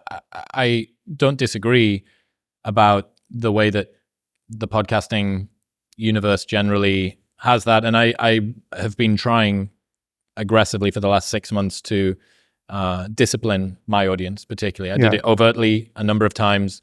We've been aggressively, there's a function which you may have seen on YouTube, which is hide user from channel. which causes this person to continue to be able to type comments, but they're just blasting them into the ether and no one else gets to see them. They can still watch the things that you can still contribute to your play count. And it's a one strike and done policy now. And I don't mind about criticism. I'm fine with criticism. I'm just not fine with people that make knee-jerk, unthoughtful responses to something that I don't want those people here. I think Tim Ferriss has a similar policy. He had it about his Instagram. He's like, this is my house. Take your fucking shoes off. Right. So yeah, I have the same, I mean, just to echo that, but I have a lot of experience with this because I used to, early in my podcast, I would have wars on my podcast. I'd bring someone on and it was a real like knockdown, drag out debate. And then I would notice in the aftermath, my audience would just trash that person on social media or wherever. And several times I, explicitly admonish my audience not to do that because that's just such an ugly experience for the person to have. And however much I disagree with someone on my podcast, I never want them to feel like they were just mobbed by psychopaths. Going on making sense. It's synonymous with having a war. And it does happen. And it still happens. I mean, I think I probably should ring that bell again because it just happened. I think I'd noticed it happen. I mean, again, I'm not on social media, so I'm a bad witness to this stuff. But I looked on Reddit, and I saw what happened in the aftermath. I had Mark Andreessen on recently, and we debated AI. He just risk. did Rogan again. Oh yeah, okay. I'm not sure I saw that, but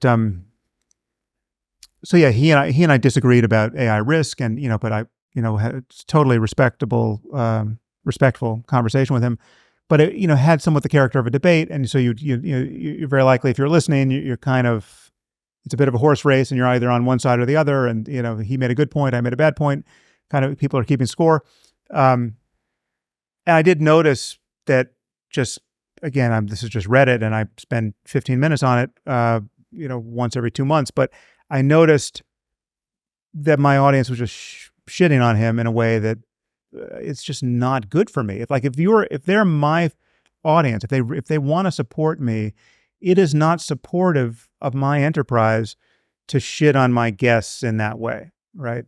And so it is with you or any other podcaster. How do you get around that? Because there's definitely a part of me, whether I be a user of social media or a creator on social media, much more a creator than a user, I do despair seeing, thankfully not my own comment section much, but a lot of comment sections show me, as far as I can see, the absolute worst of humanity. And it seems to me that the best thing that you could try and cultivate as a creator of any kind is a reasonable audience. I think that the goal of a reasonable audience, what's the best faith interpretation of what this person's saying? I listen to this guest, or I read their Substack, or I subscribe to their YouTube channel or whatever, presumably because I think that they are a good curator, that they have a good ear, that they are acting in good faith, that they're doing all of these things. And you descend into the comments of even somebody that seems pretty unobjectionable, and it's a cesspit sometimes. Yeah. No, that was one of the things that I mean, that's why I don't spend any time on any social media, really. I mean, I think there's something baked into the forum, which, I mean, I'm agnostic as to whether or not you could actually build a social media platform that would encourage all good stuff and discourage all bad stuff. But, and the truth is we might actually launch a community forum for waking up and telegraph the fact that this is an experiment. We could yank this at any time, but let's just see how this goes. Because in that community, with that list of topics, I think it could actually be possible to have almost entirely good, supportive conversations. The wildest thing is that we're in a time where people want connections more than ever. Atomized society, individualistic, collapse of grand narratives, uncertain about the world, fear and strife and concern, and Yeah. We want that, and yet the behavior of some very loud, very offensive people on some platforms colors the experience of everybody's. Right. There is such a Matthew principle around the exposure of particular posts everywhere, right? It's a small number of posts to get all of the reach from a small number of people who are the only ones that post, from a small number of people who are the only ones that have an account. And there's also an algorithmic choice that is dictating that, which is it is out. The gamification is based on outrage and strangely misinformation. I mean, it's like misinformation is spreading better than real information. I mean, a patient debunking of an untruth is boring, and the lurid untruth is captivating, and it spreads Well, better. that's the bullshit asymmetry principle, right? It takes a lot less energy to produce bullshit than to refute it. Yeah. Therefore, the world is filled with unrefuted bullshit. Yeah. So I mean, I think it might be possible to do, but I think it would be it wouldn't be at scale. It wouldn't be at Twitter scale or Facebook scale. And I think you'd have to have a low tolerance for assholes. Heavy moderation. Right. And so this is why, I don't understand the Twitter is a public square argument, right? And that we should all be free speech absolutists with respect to social media. All of these social media platforms are businesses. Some are even private businesses. My concern about free speech runs to the owners and operators of those businesses, and not wanting anyone to be able to force them to be associated with speech that they find awful, right? So like if I create a social media platform over at Waking Up and notice that it's slowly getting populated by Nazis, I should be able to have a no Nazis policy on my own platform that I built with my investment, right? It doesn't matter how big it gets. If if it has 20 million people on it, I should be able to kick the Nazis off, right? And my concern about free speech is essentially for the publisher who doesn't want to publish Nazis. And the truth is, if you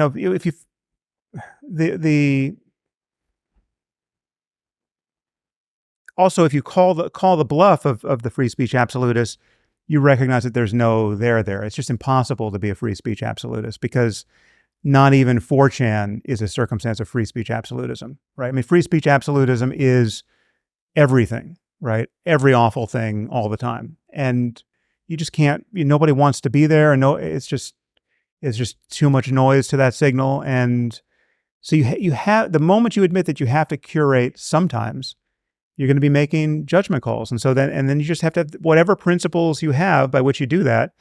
And if your principle is no Nazis, well, then that's your principle and people understand that. And then someone can start a Nazi forum, Stormfront or somewhere other spot. Great. I think that should be legal, right? You should be able to have a Nazi social media platform. I just don't have to be there or support it. So what are you doing next? What's next on the work bucket list? It's really just, almost entirely continuing in these two channels of Waking Up, the app, and Making Sense, the podcast. I have stuff I want to write, but it's very hard to incentivize myself to write it because it's harder, it takes longer, I reach fewer people, and it pays less. I mean, like all the incentives are aligned against me writing another book. So I haven't, and as if by magic, I notice I haven't done that.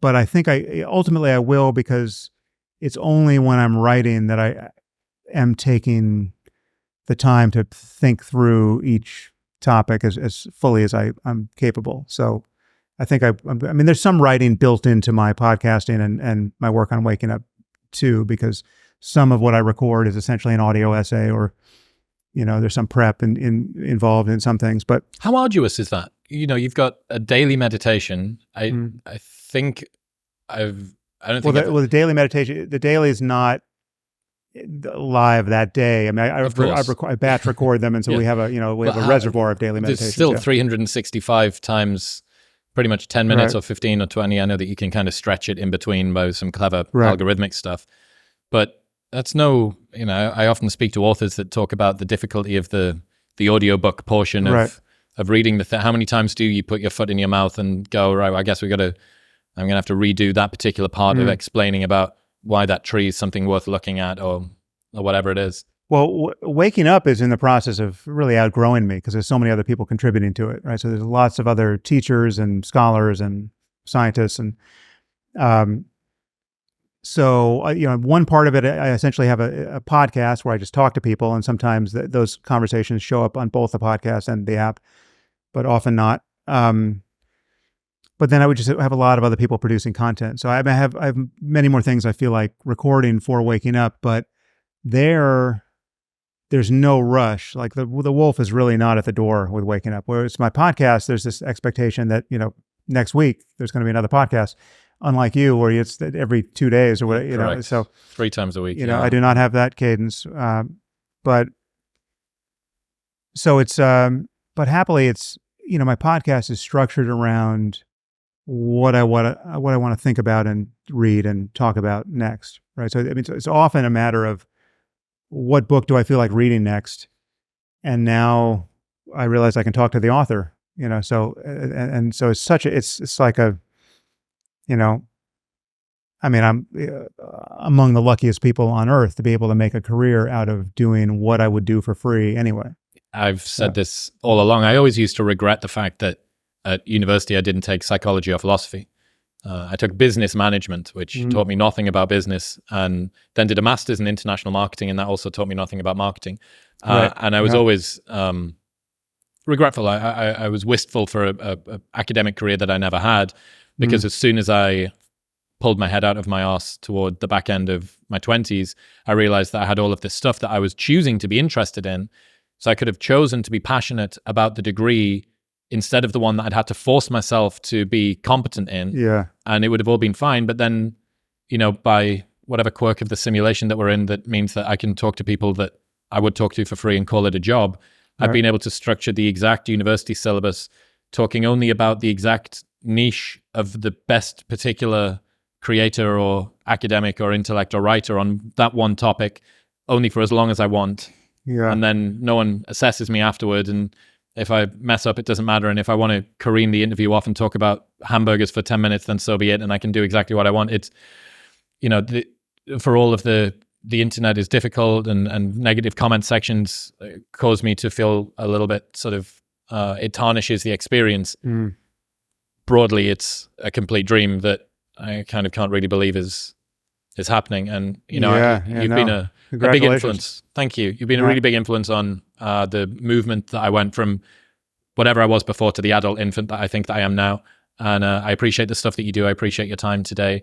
Where should people go? Where should they keep up to date? Given that you are absent from everything in a digital ghost now, where should they go? Just wakingup.com is for waking up, and samharris.org is everything else associated with me. That is not a deep fake. That will soon be coming, no doubt. Sam, I appreciate you. Thank you. Yeah, great to meet you.